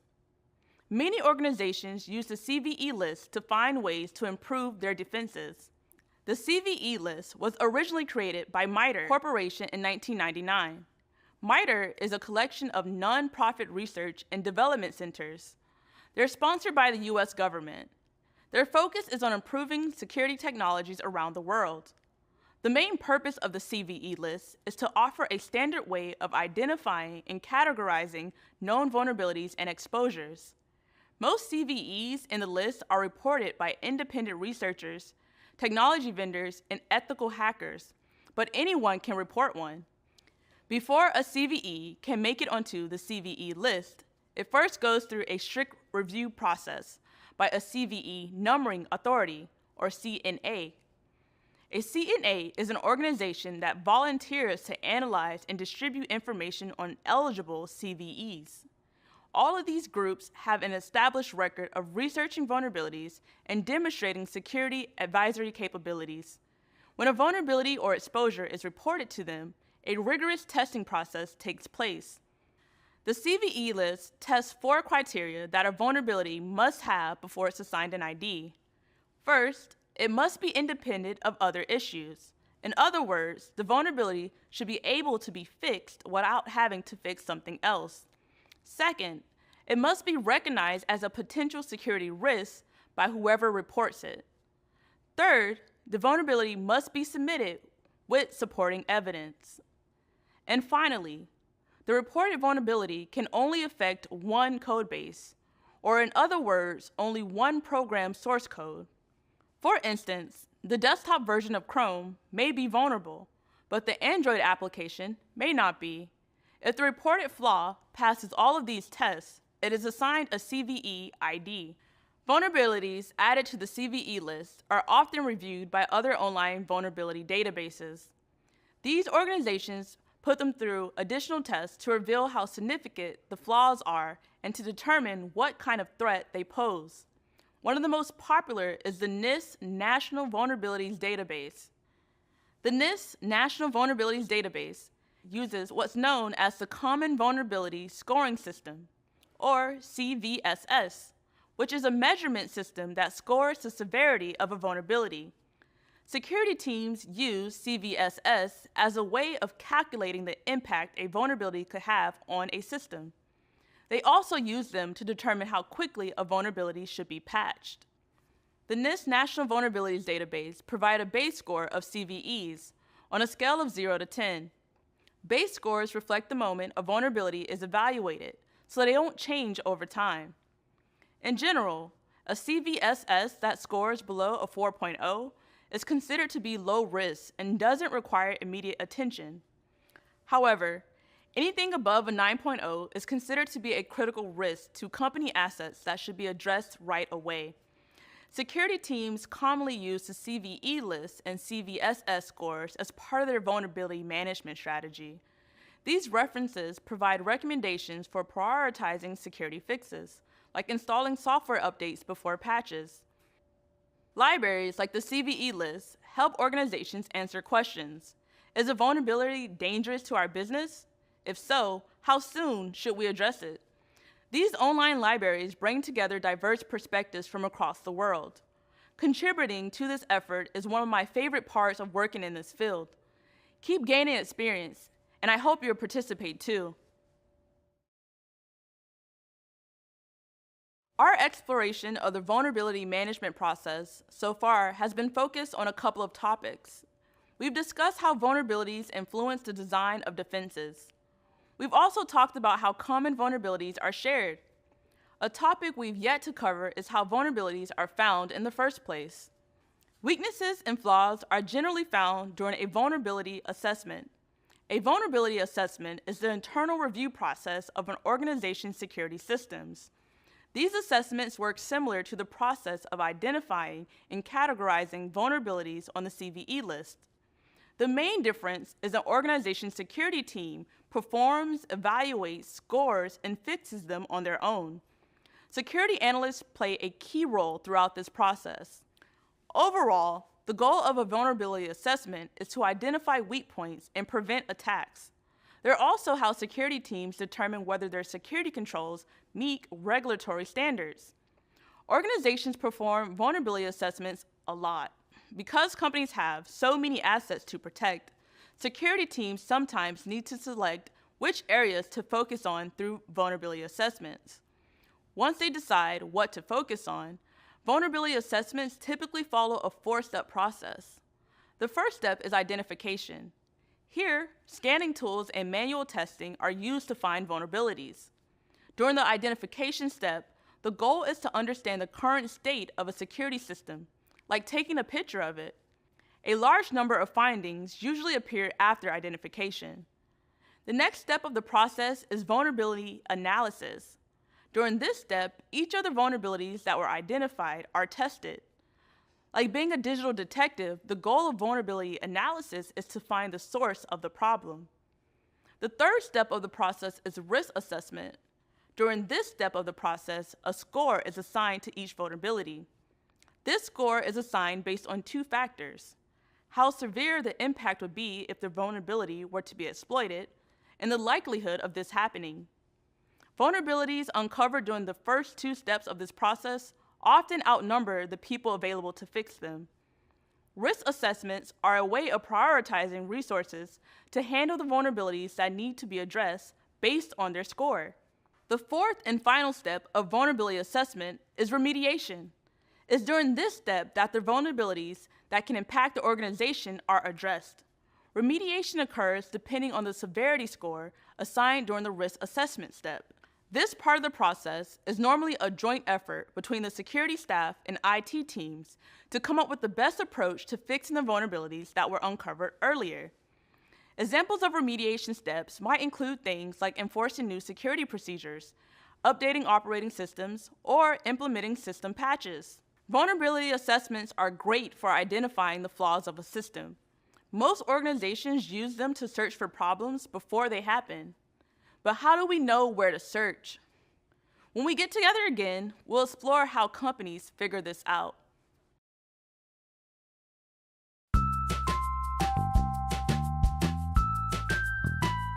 My name is Ahmad. I'm a corporate operations engineer at Google.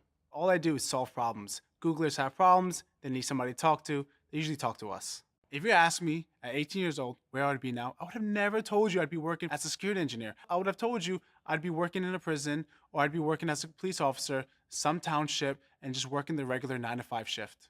After high school, I went on to work at Trenton State Prison, which is the only maximum security prison in New Jersey. It was very stressful, but at the same time, it's what I wanted to do at the time, or at least that's what I thought I wanted to do at the time. 5 years after becoming a correction officer, I took the test again to be a sheriff's officer.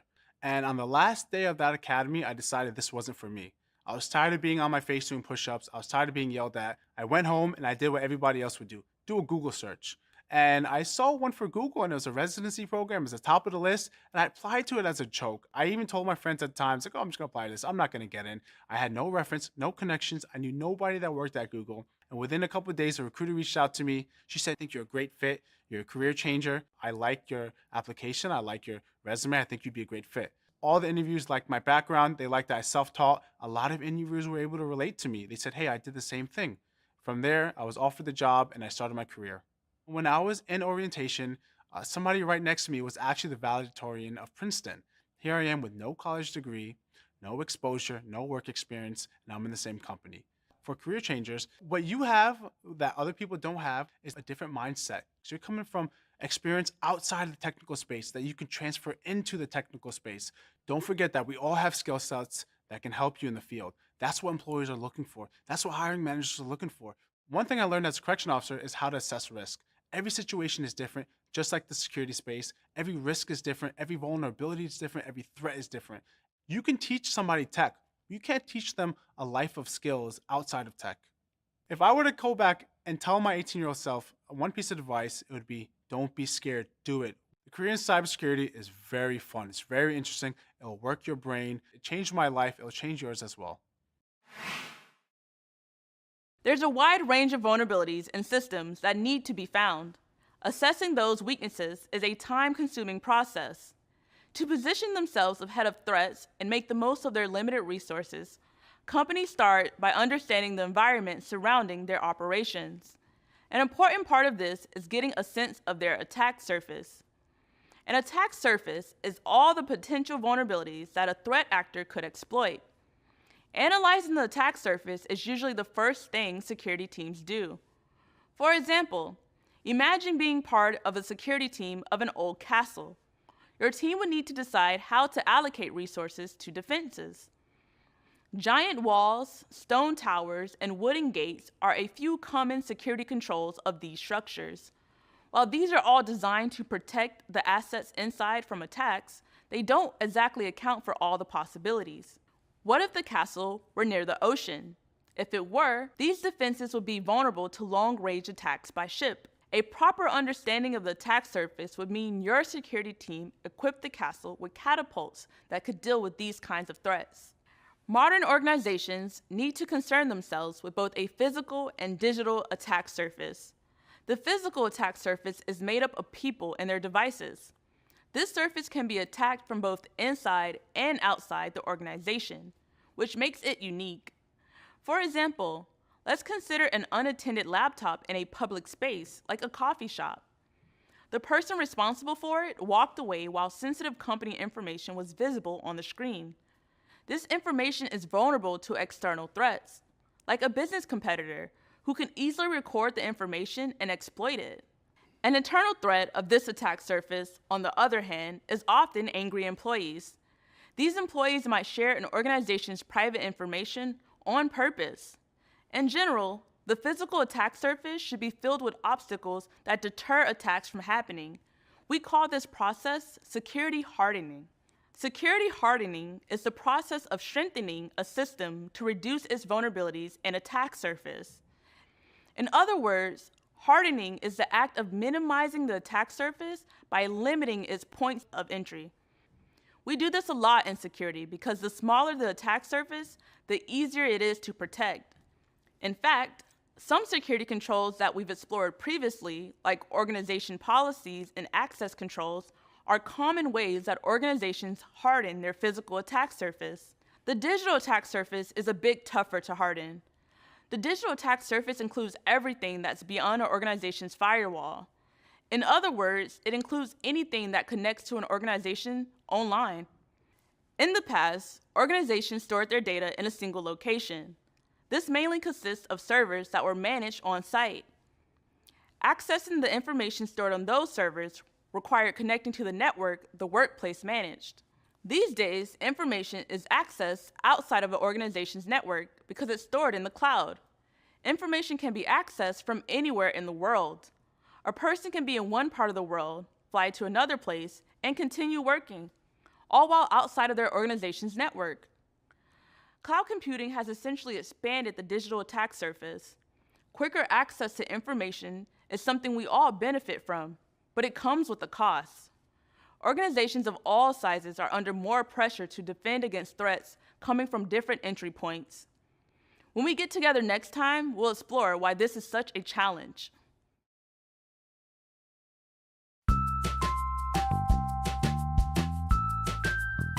Hi, I'm Niru, and I lead the Red Team at Google. The Red Team at Google simulates attackers that are trying to hack into Google. They function as a sparring partner for the Blue Team, that is, the teams that build security controls, detection pipelines, or respond to incidents. So we help test all of those by simulating adversaries. So we hack into Google to make it harder to hack into Google. So it's like, hey, we found these issues with your system. Now, here are some recommendations we have, and how can we help you fix this? Thinking like an attacker is approaching a problem like an adversary. I generally have a predisposition to think like an attacker. It started when I was a kid and I used to play video games, and I used to ask, oh, do I have to beat the game in the way it's intended? Do I have to get the objective in the standard path? Looking at a system and asking the question, can I break into it? How do I break into it? What is likely to fail? If it fails, what does that give me? It's about taking apart systems and trying to understand it.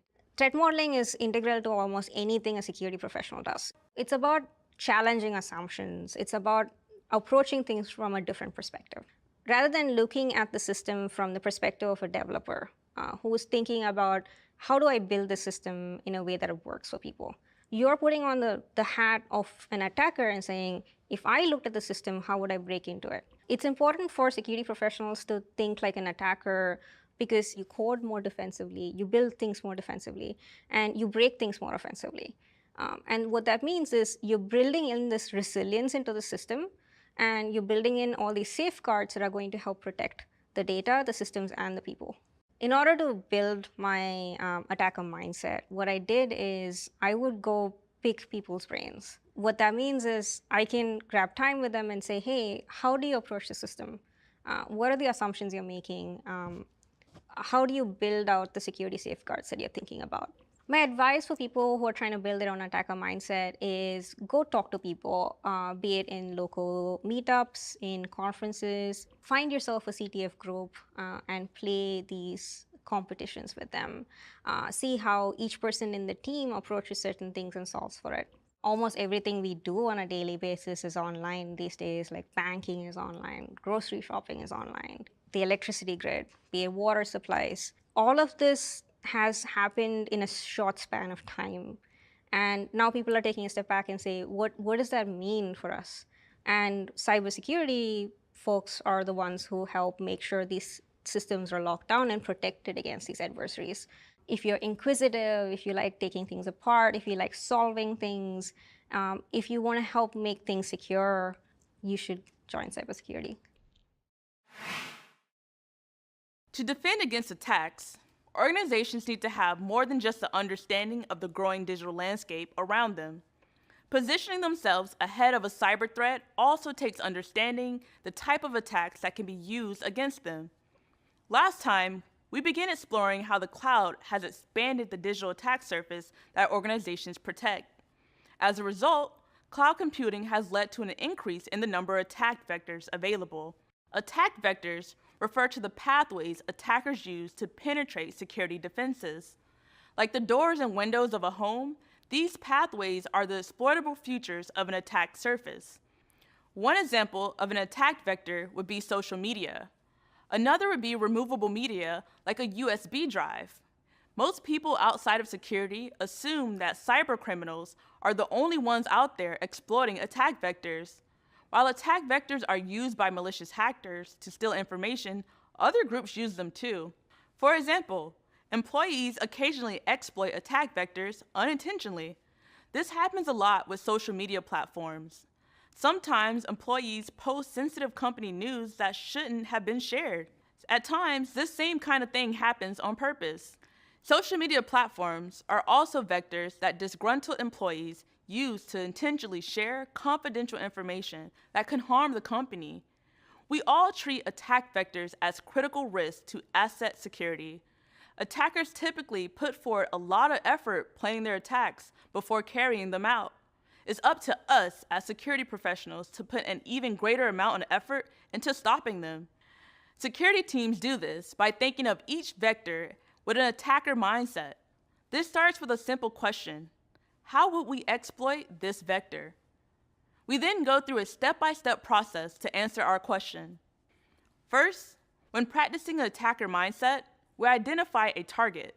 This could be specific information, a system, a person, a group, or the organization itself. Next, we determine how the target can be accessed. What information is available that an attacker might take advantage of to reach the target? Based on that information, the third step is to evaluate the attack vectors that can be exploited to gain entry. And finally, we find the tools and methods of attack. What will the attackers use to carry this out? Along the way, practicing an attacker mindset provides valuable insight into the best security controls to implement and the vulnerabilities that need to be monitored. Every organization has a long list of attack vectors to defend, and while there are a lot of ways to protect them, there are a few common rules for doing this. One key to defending attack vectors is educating users about security vulnerabilities. These efforts are usually tied to an event. For example, advising them about a new phishing exploit that is targeting users in the organization. Another rule is applying the principle of least privilege. We've explored least privilege earlier in this section.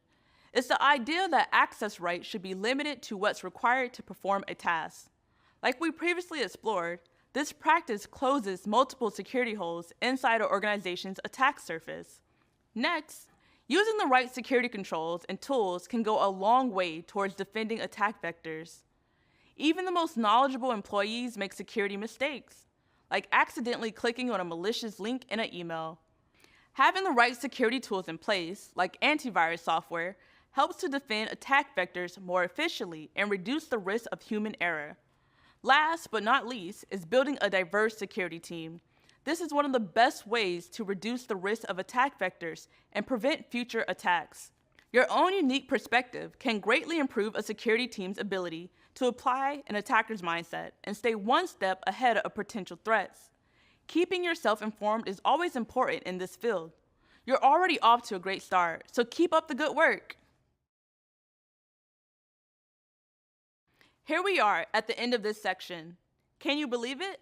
I had so much fun exploring the world of vulnerabilities. I hope you felt the same. And more importantly, I hope you got a better sense of how complex a landscape the digital world is. This environment is filled with gaps that attackers can use to gain unauthorized access to assets, making it a challenge to defend. We've explored a lot of information this time around, so let's quickly recap what we've covered. You've learned about the vulnerability management process, starting with the defense in depth model. You learned about the layers of this security framework and how each of them work together to build a stronger defense. You then learned about the CVE list that's used to find cataloged vulnerabilities. This is a great addition to your growing security toolbox. After that, you learned of the attack surfaces that businesses protect. We discussed physical and digital surfaces and the challenges of defending the cloud. We finished up by exploring common attack vectors, where you learned how security teams use an attacker mindset to identify the security gaps that cybercriminals try to exploit. Every one of the vulnerabilities that we've discussed so far is faced with a number of threats. When we get back together, we're going to expand our attacker mindset even further by exploring specific type of attacks that cybercriminals commonly use. We'll look at things like malware and the techniques attackers use to compromise defense systems. By exploring how these tools and tactics work, you'll gain a clearer understanding of the threats they pose. We'll then wrap up by investigating how security teams stop these threats from damaging our organization's operations, their reputation, and most importantly, their customers and employees. You've done a fantastic job getting to this point. When you're ready, let's finish the journey together. I'm looking forward to being back with you again. Here we are, the final section of the course. What an amazing job you've done so far. Putting in the time, dedication, and hard work to get to this point is definitely something to celebrate. But we're not through yet. As we near the end of this course, now's the time to focus and finish strong. Let's turn our attention to threats. We've already explored assets, vulnerabilities, and the controls used to protect both. A common theme between those two topics has been the wide range of assets and vulnerabilities out there. The world of threats is no different. If you recall, threats are any circumstance or event that can negatively impact assets. In this part of the course, you're going to expand your security mindset by getting a high-level view of the most dangerous threats facing organizations today. First, we're going to begin by exploring social engineering tactics, psychological tricks that attackers use to gain unauthorized access to assets. Next, we'll explore a common type of threat that's been around since the start of personal computers, malware. We're going to spend some time investigating the major types of malware. After that, we'll turn our attention to web-based exploits. Most organizations these days operate in a digital space, and many of them are new to it. In this section of the course, you're going to learn about some of the most common threats that organizations face online. Finally, after exploring common threats that organizations deal with, we're going to wrap up by exploring the threat modeling process. Understanding threats is essential for a security analyst, and there's a lot to cover, so let's get started.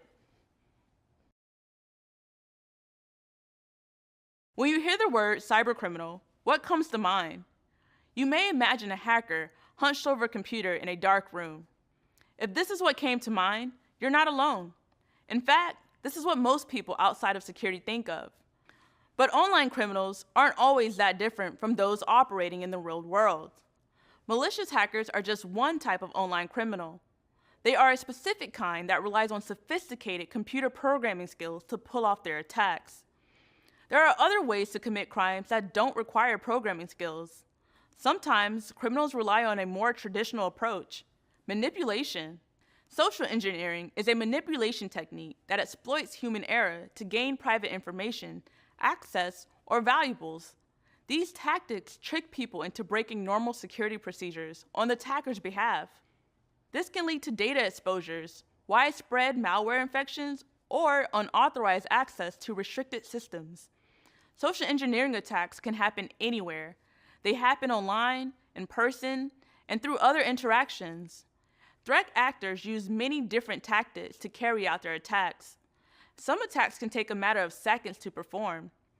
For example, someone impersonating tech support asks an employee for their password to fix their computer.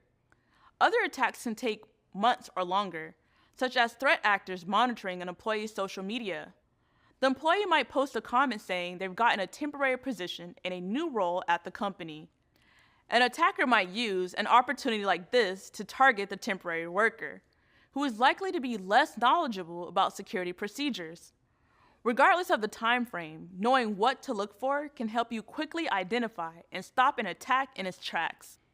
There are multiple stages of social engineering attacks. The first is usually to prepare. At this stage, attackers gather information about their target. Using the intel, they'll determine the best way to exploit them. In the next stage, attackers establish trust. This is often referred to as pretexting. Here, attackers use the information they gathered earlier to open a line of communication. They'll typically disguise themselves to trick their target into a false sense of trust. After that, attackers use persuasion tactics. This stage is where the earlier preparation really matters. This is when the attacker manipulates their target into volunteering information. Sometimes they do this by using specific vocabulary that makes them sound like a member of the organization. The final stage of the process is to disconnect from the target. After they collect the information they want, attackers break communication with their target. They disappear to cover their tracks. Criminals who use social engineering are stealthy. The digital world has expanded their capabilities. It's also created more ways for them to go unnoticed. Still, there are ways that we can prevent their attacks. Implementing managerial controls like policies, standards, and procedures are one of the first lines of defense. For example, businesses often follow the patch management standard defined in NIST Special Publication 800-40. These standards are used to create procedures for updating operating systems, applications, and firmware that can be exploited. Staying informed of trends is also a major priority for any security professional. An even better defense against social engineering attacks is sharing what you know with others. Attackers play on our natural curiosity and desire to help one another. Their hope is that targets won't think too hard about what's going on. Teaching the signs of attack to others goes a long way towards preventing threats. Social engineering is a threat to the assets and privacy of both individuals and organizations. Malicious attackers use a variety of tactics to confuse and manipulate their targets. When we get back together next time, we're going to explore one of the most commonly used techniques that's a major problem for organizations of all sizes.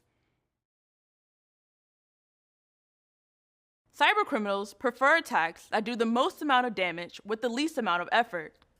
One of the most popular forms of social engineering that meets this description is phishing.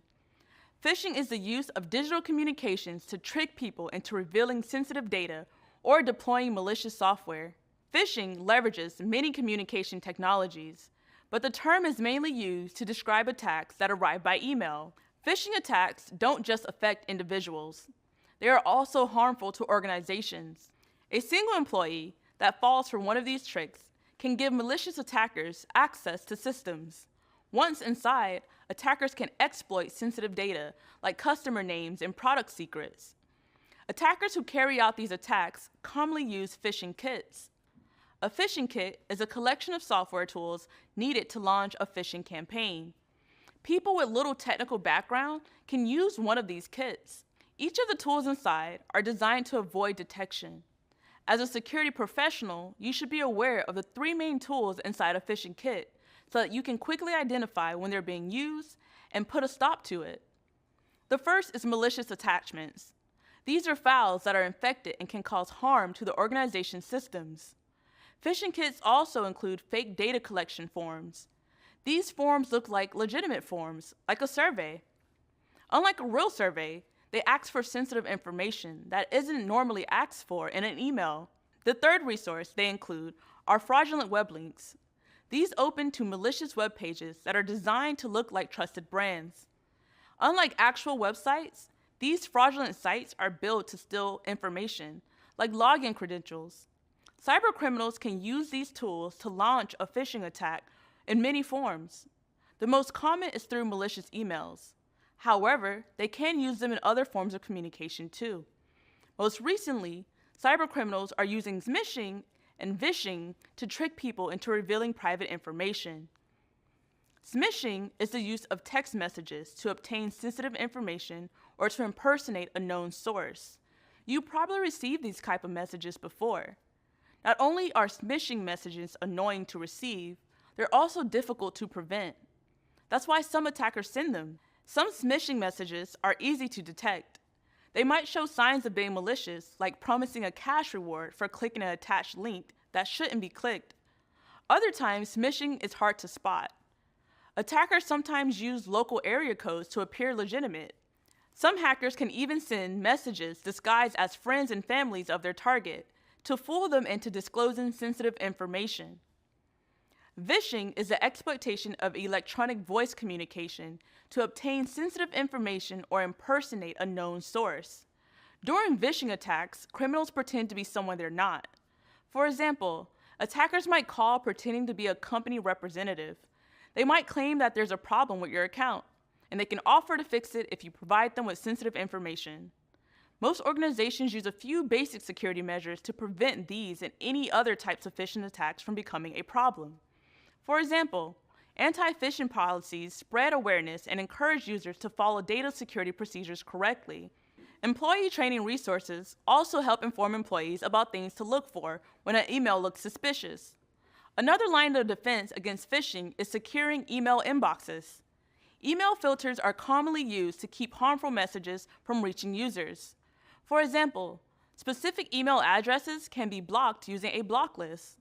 Organizations often use other filters, like allow lists, to specify IP addresses that are approved to send mail within the company. Organizations also use intrusion prevention systems to look for unusual patterns in email traffic. Security analysts use monitoring tools like this to spot suspicious emails, quarantine them, and produce a log of events. Phishing campaigns are popular and dangerous forms of social engineering that organizations of all sizes need to deal with. Just a single compromised password that an attacker can get their hands on can lead to a costly data breach. Now that you're familiar with the tools these attackers use, you're better equipped to spot phishing and prevent it. People and computers are very different from one another. There is one way that we're alike. You know how? We're both vulnerable to getting an infection. While humans can be infected by a virus that causes a cold or flu, computers can be infected by malware. Malware is software designed to harm devices or networks. Malware, which is short for malicious software, can be spread in many ways. For example, it could be spread through an infected USB drive, or also commonly spread between computers online. Devices and systems that are connected to the internet are especially vulnerable to infection. When a device becomes infected, malware interferes with its normal operations. Attackers use malware to take control of the infected system without the user's knowledge or permission. Malware has been a threat to people and organizations for a long time. Attackers have created many different strains of malware. They all vary in how they're spread. 5 of the most common types of malware are a virus, worm, Trojan, ransomware, and spyware. Let's take a look at how each of them work. A virus is malicious code written to interfere with computer operations and cause damage to data and software. Viruses typically hide inside of trusted applications. When the infected program is launched, the virus clones itself and spreads to other files on the device. An important characteristic of viruses is that they have to be activated by the user to start the infection. The next kind of malware doesn't have this limitation. A worm is malware that can duplicate and spread itself across systems on its own. While viruses require users to perform an action like opening a file to duplicate, worms use an infected device as a host. They scan the connected network for other devices. Worms then infect everything on the network without requiring an action to trigger the spread. Viruses and worms are delivered through phishing emails and other methods before they infect a device. Making sure you click links only from trusted sources is one way to avoid these types of infection. However, attackers have designed another form of malware that can get past this precaution. A Trojan, or Trojan horse, is malware that looks like a legitimate file or program. The name is a reference to an ancient Greek legend that's set in the city of Troy. In Troy, a group of soldiers hid inside a giant wooden horse that was presented as a gift to their enemies. It was accepted and brought inside the city walls. Later that evening, the soldiers inside the horse climbed out and attacked the city. Like this ancient tale, attackers designed Trojans to appear harmless. This type of malware is typically disguised as files or useful applications to trick their target into installing them. Attackers often use Trojans to gain access and install another kind of malware called ransomware. Ransomware is a type of malicious attack where attackers encrypt an organization's data and demand payment to restore access. These kind of attacks have become very common these days. A unique feature of ransomware attacks is that they make themselves known to their targets. Without doing this, they couldn't collect the money they demand. Normally, they decrypt the hidden data as soon as the sum of money is paid. Unfortunately, there's no guarantee they won't return to demand more. The last type of malware I want to mention is spyware. Spyware is malware that's used to gather and sell information without consent. Consent is a key word in this case.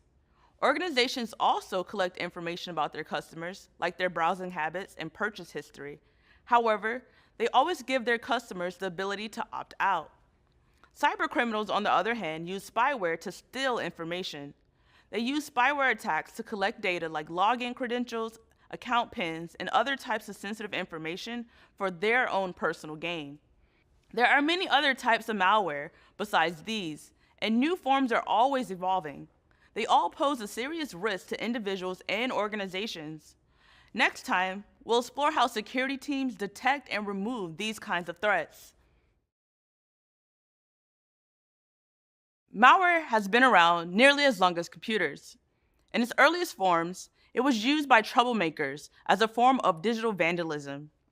In today's digital world, malware has become a profitable crime that attackers use for their own financial gain.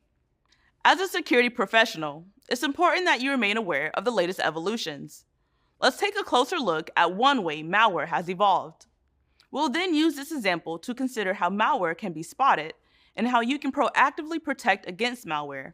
Ransomware is one of the types of malware attackers use to steal money. Another and more recent type of malware is cryptojacking. Cryptojacking is a form of malware that installs software to illegally mine cryptocurrencies. You may be familiar with cryptocurrency from the news. If you're new to the topic, cryptocurrencies are a form of digital money that have real-world value. Like physical forms of currency, there are many different types. For the most part, they're referred to as coins or tokens. In simple terms, crypto mining is a process used to obtain new coins. Crypto mining is similar to the process for mining for other resources, like gold. Mining for something like gold involves machinery, such as trucks and bulldozers, that can dig through the earth. Crypto coins, on the other hand, use computers instead. Rather than digging through the earth, the computers run software that dig through billions of lines of encrypted code. When enough code is processed, a crypto coin can be found. Generally, more computers mining for coins mean more cryptocurrency can be discovered. Criminals unfortunately figured this out. Beginning in 2017, cryptojacking malware started being used to gain unauthorized control of personal computers to mine cryptocurrency. Since that time, cryptojacking techniques have become more sophisticated. Criminals now regularly target vulnerable servers to spread their mining software. Devices that communicate with the infected server become infected themselves. The malicious code then runs in the background, mining for coins unknown to anyone. Cryptojacking software is hard to detect. Luckily, security professionals have sophisticated tools that can help. An intrusion detection system, or IDS, is an application that monitors system activity and alerts on possible intrusions. When abnormal activity is detected, like malware mining for coins, the IDS alerts security personnel. Despite their usefulness, detection systems have a major drawback. New forms of malware can remain undetected. Fortunately, there are subtle signs that indicate a device is infected with cryptojacking software or other forms of malware. By far the most telling sign of a cryptojacking infection is slowdown. Other signs include increased CPU usage, sudden system crashes, and fast-draining batteries. Another sign is unusually high electricity costs related to the resource-intensive process of crypto mining. It's also good to know that there are certain measures you can take to reduce the likelihood of experiencing a malware attack like cryptojacking. These defenses include things like using browser extensions designed to block malware, using ad blockers, disabling JavaScript, and staying alert on the latest trends. Security analysts can also educate others in their organizations on malware attacks. While cryptojacking is still relatively new, attacks are becoming more common. The type of malicious code cybercriminals spread is continually evolving. It takes many years of experience to analyze new forms of malware. Nevertheless, you're well on your way towards helping defend against these threats. Previously, we explored a few types of malware. Whether it is installed on an individual computer or a network server, all malicious software needs to be delivered to the target before it can work. Phishing and other social engineering techniques are common ways for malware to be delivered. Another way it's spread is using a broad class of threats known as web-based exploits. Web-based exploits are malicious code or behavior that's used to take advantage of coding flaws in a web application. Cybercriminals target web-based exploits to obtain sensitive personal information. Attacks occur because web applications interact with multiple users across multiple networks. Malicious hackers commonly exploit this high level of interaction using injection attacks. An injection attack is malicious code inserted into a vulnerable application. The infected application often appears to work normally. That's because the injected code runs in the background, unknown to the user. Applications are vulnerable to injection attacks because they are programmed to receive data inputs. This could be something the user types, clicks, or something one program is sharing with another. When coded correctly, applications should be able to interpret and handle user inputs. For example, let's say an application is expecting the user to enter a phone number.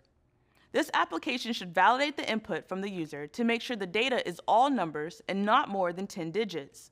If the input from the user doesn't meet these requirements, the application should know how to handle it. Web apps interact with multiple users across many platforms. They also have a lot of interactive objects like images and buttons. This makes it challenging for developers to think of all the ways they should sanitize their input. A common and dangerous type of injection attack that's a threat to web apps is cross-site scripting. Cross-site scripting, or XSS, is an injection attack that inserts code into a vulnerable website or web application. These attacks are often delivered by exploiting the two languages used by most websites, HTML and JavaScript. Both can give cybercriminals access to everything that loads on the infected web page. This can include session cookies, geolocation, and even webcams and microphones. There are three main types of cross-site scripting attacks: reflected, stored, and DOM-based. A reflected XSS attack is an instance where malicious script is sent to the server and activated during the server's response. A common example of this is the search bar of a website. In a reflected XSS attack, criminals send their target a web link that appears to go to a trusted site. When they click the link, it sends a HTTP request to the vulnerable site server. The attacker's script is then returned or reflected back to the innocent user's browser. Here, the browser loads the malicious script because it trusts the server's response. With the script loaded, information like session cookies are sent back to the attacker. In a stored XSS attack, the malicious script isn't hidden in a link that needs to be sent to the server. Instead, a stored XSS attack is an instance when malicious script is injected directly on the server. Here, attackers target elements of a site that are served to the user. This could be things like images and buttons that load when the site is visited. Infected elements activate the malicious code when a user simply visits the site. Stored XSS attacks can be damaging because the user has no way of knowing the site is infected beforehand. Finally, there's DOM-based XSS. DOM stands for Document Object Model, which is basically the source code of a website. A DOM-based XSS attack is an instance when malicious script exists in the web page a browser loads. Unlike reflected XSS, these attacks don't need to be sent to the server to activate.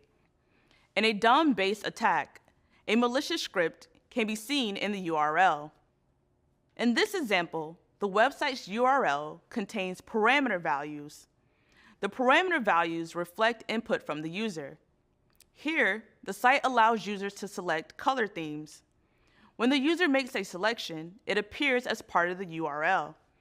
In a DOM-based attack, criminals change the parameter that's suspecting an input.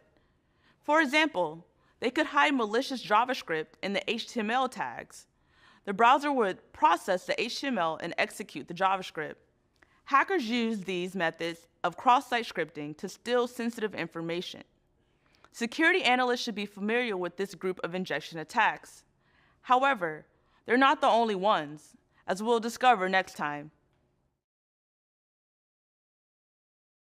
Let's keep exploring injection attacks by investigating another common type of web-based exploit. The next one we're going to discuss exploits the way websites access information from databases. Early in the program, you may have learned about SQL. You may recall SQL is a programming language used to create, interact with, and request information from a database. SQL is used by most web applications. For example, shopping websites use it a lot. Imagine the databases of an online clothing store. It likely contains a full inventory of all the items the company sells. Websites don't normally make users enter the SQL queries manually. Instead, they use things like menus, images, and buttons to show users information in a meaningful way. For example, when an online shopper clicks a button to add a sweater to their cart, it triggers a SQL query. The query runs in the background where no one can see it. You'll never know from using the menus and buttons of a website, but sometimes those back-end queries are vulnerable to injection attacks. A SQL injection is an attack that executes unexpected queries on a database. Like cross-site scripting, SQL injection occurs due to the lack of sanitized input. The injections take place in an area of the website that are designed to accept user input. A common example is the login form to access a site. One of these forms might trigger a back-end SQL statement like this when a user enters their credentials. Web forms, like this one, are designed to copy user input into the statement exactly as they're written. The statement then sends a request to the server, which runs the query. Websites that are vulnerable to SQL injection inserts the user input exactly as is entered before running the code. Unfortunately, this is a serious design flaw. It commonly happens because web developers expect people to use their inputs correctly. They don't anticipate attackers exploiting them. For example, an attacker might insert additional SQL code. This could cause the server to run a harmful query of code that wasn't expecting. Malicious hackers can target these attack vectors to obtain sensitive information, modifying tables, and even gain administrative rights to the database. The best way to defend against SQL injections is code that will sanitize the input. Developers can write code to search for specific SQL characters. This gives the server a clearer idea of what inputs to expect. One way this is done is with prepared statements. A prepared statement is a coding technique that executes SQL statements before passing them into the database. When the user input is unknown, the best practice is to use these prepared statements. With just a few extra lines of code, a prepared statement executes the code before passing it on to the server. This means the code can be validated before performing the query. Having well-written code is one of the keys to preventing SQL injection. Security teams work with program developers to test applications for these sort of vulnerabilities. Like a lot of security tasks, it's a team effort. Injection attacks are just one of many types of web-based exploits that security teams deal with. We're going to explore how security teams prepare for injection attacks and other kinds of threats. Preparing for attacks is an important job that the entire security team is responsible for. Threat actors have many tools they can use depending on their target. For example, attacking a small business can be different from attacking a public utility. Each have different assets and specific defenses to keep them safe. In all cases, anticipating attacks is the key to preparing for them. In security, we do that by performing an activity known as Threat modeling. Threat modeling is the process of identifying assets, their vulnerabilities, and how each is exposed to threats. We apply threat modeling to everything we protect. Entire systems, applications, or business processes all get examined from this security-related perspective. Creating threat models is a lengthy and detailed activity. They're normally performed by a collection of individuals with years of experience in the field. Because of that, it's considered to be an advanced skill in security. However, that doesn't mean you won't be involved. There are several threat modeling frameworks used in the field.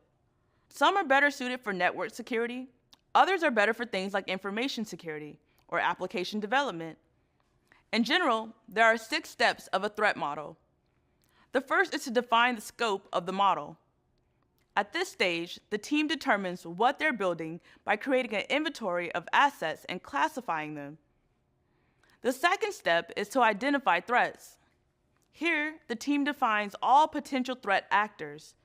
A threat actor is any person or group who presents a security risk. Threat actors are characterized as being internal or external.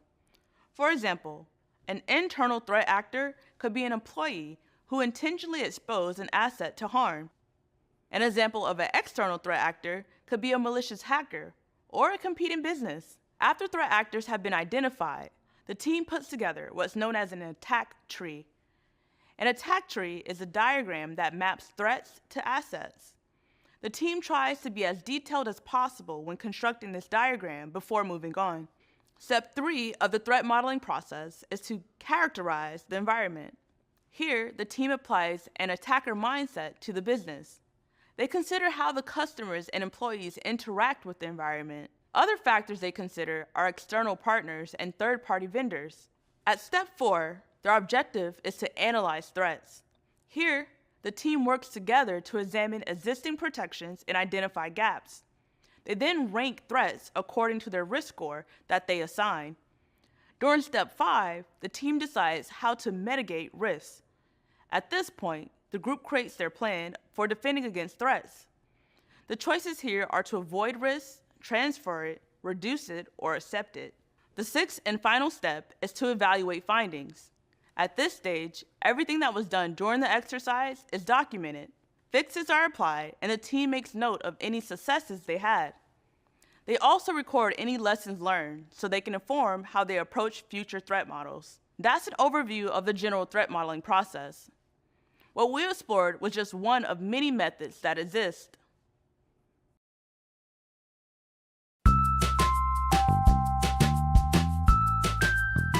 My name is Chantel. I'm a security engineer here at Google, and I am part of the security enablement and scaling team. We secure and monitor systems that contain sensitive information.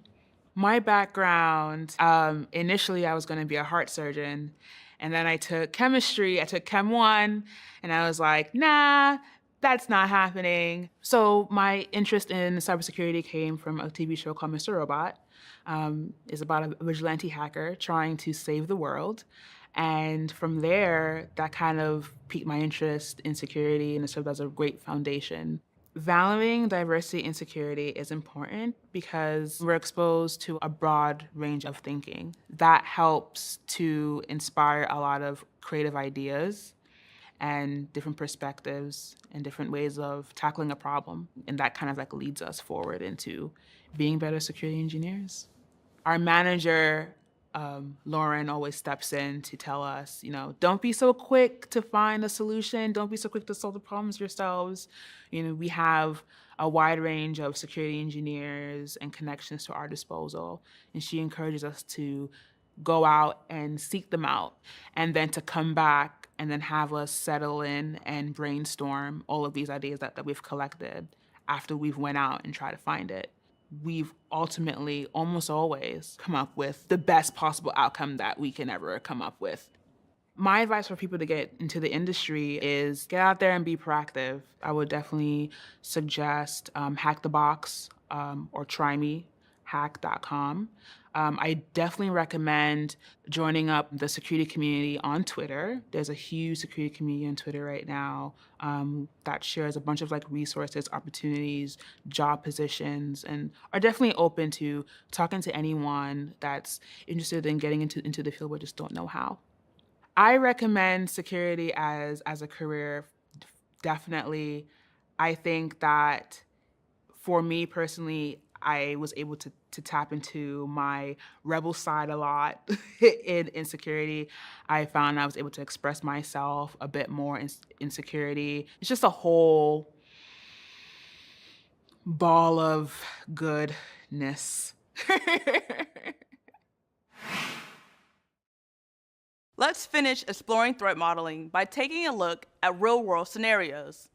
This time, we'll use a standard threat modeling process called PASTA. Imagine that a fitness company is getting ready to launch their first mobile app. Before we can go live, the company asks their security team to ensure the app will protect customer data. The team decides to perform a threat model using the PASTA framework. PASTA is a popular threat modeling framework that's used across many industries. PASTA is short for Process for Attack Simulation and Threat Analysis. There are 7 stages of the PASTA framework. Let's go through each of them to help this fitness company get their app ready.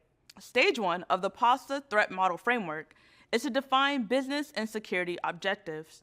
Before starting the threat model, the team needs to decide what their goals are. The main objective in our example with the fitness company app is protecting customer data. The team starts by asking a lot of questions at this stage.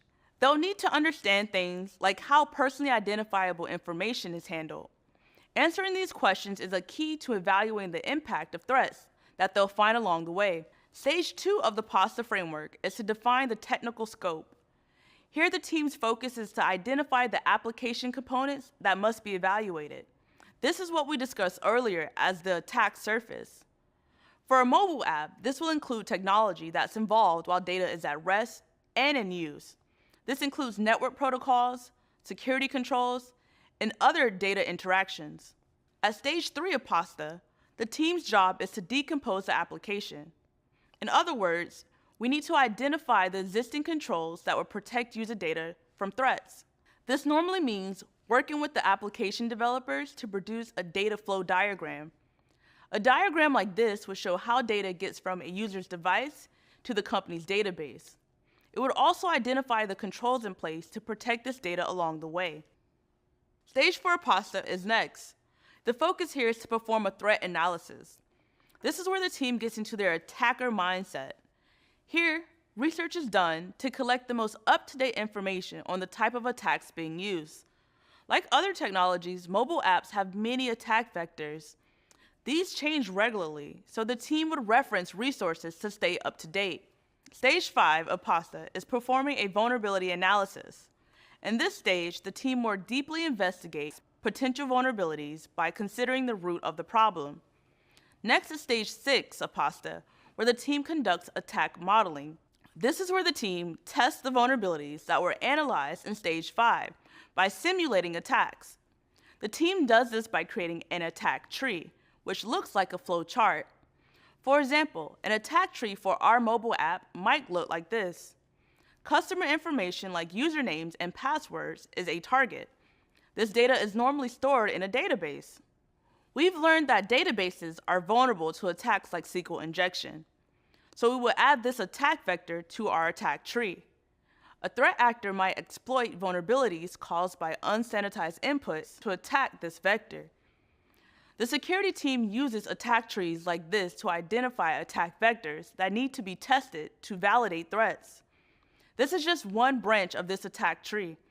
An application like a fitness app typically has lots of branches with a number of other attack vectors. Stage 7 of PASTA is to analyze risk and impact. Here, the team assembles all the information they've collected in stages 1 through 6. By this stage, the team is in position to make informed risk management recommendations to business stakeholders that align with their goals. And with that, we made it all the way through a threat modeling exercise based on the PASTA framework. Managing threats is a major part of what security professionals do. In this part of the course, we've explored some common types of cyber threats that you will likely encounter in the field. Let's review. We started off discussing social engineering. You learned that attackers have a variety of ways to trick their targets into sharing private information. Social engineering techniques rely on exploiting people's trust and willingness to help.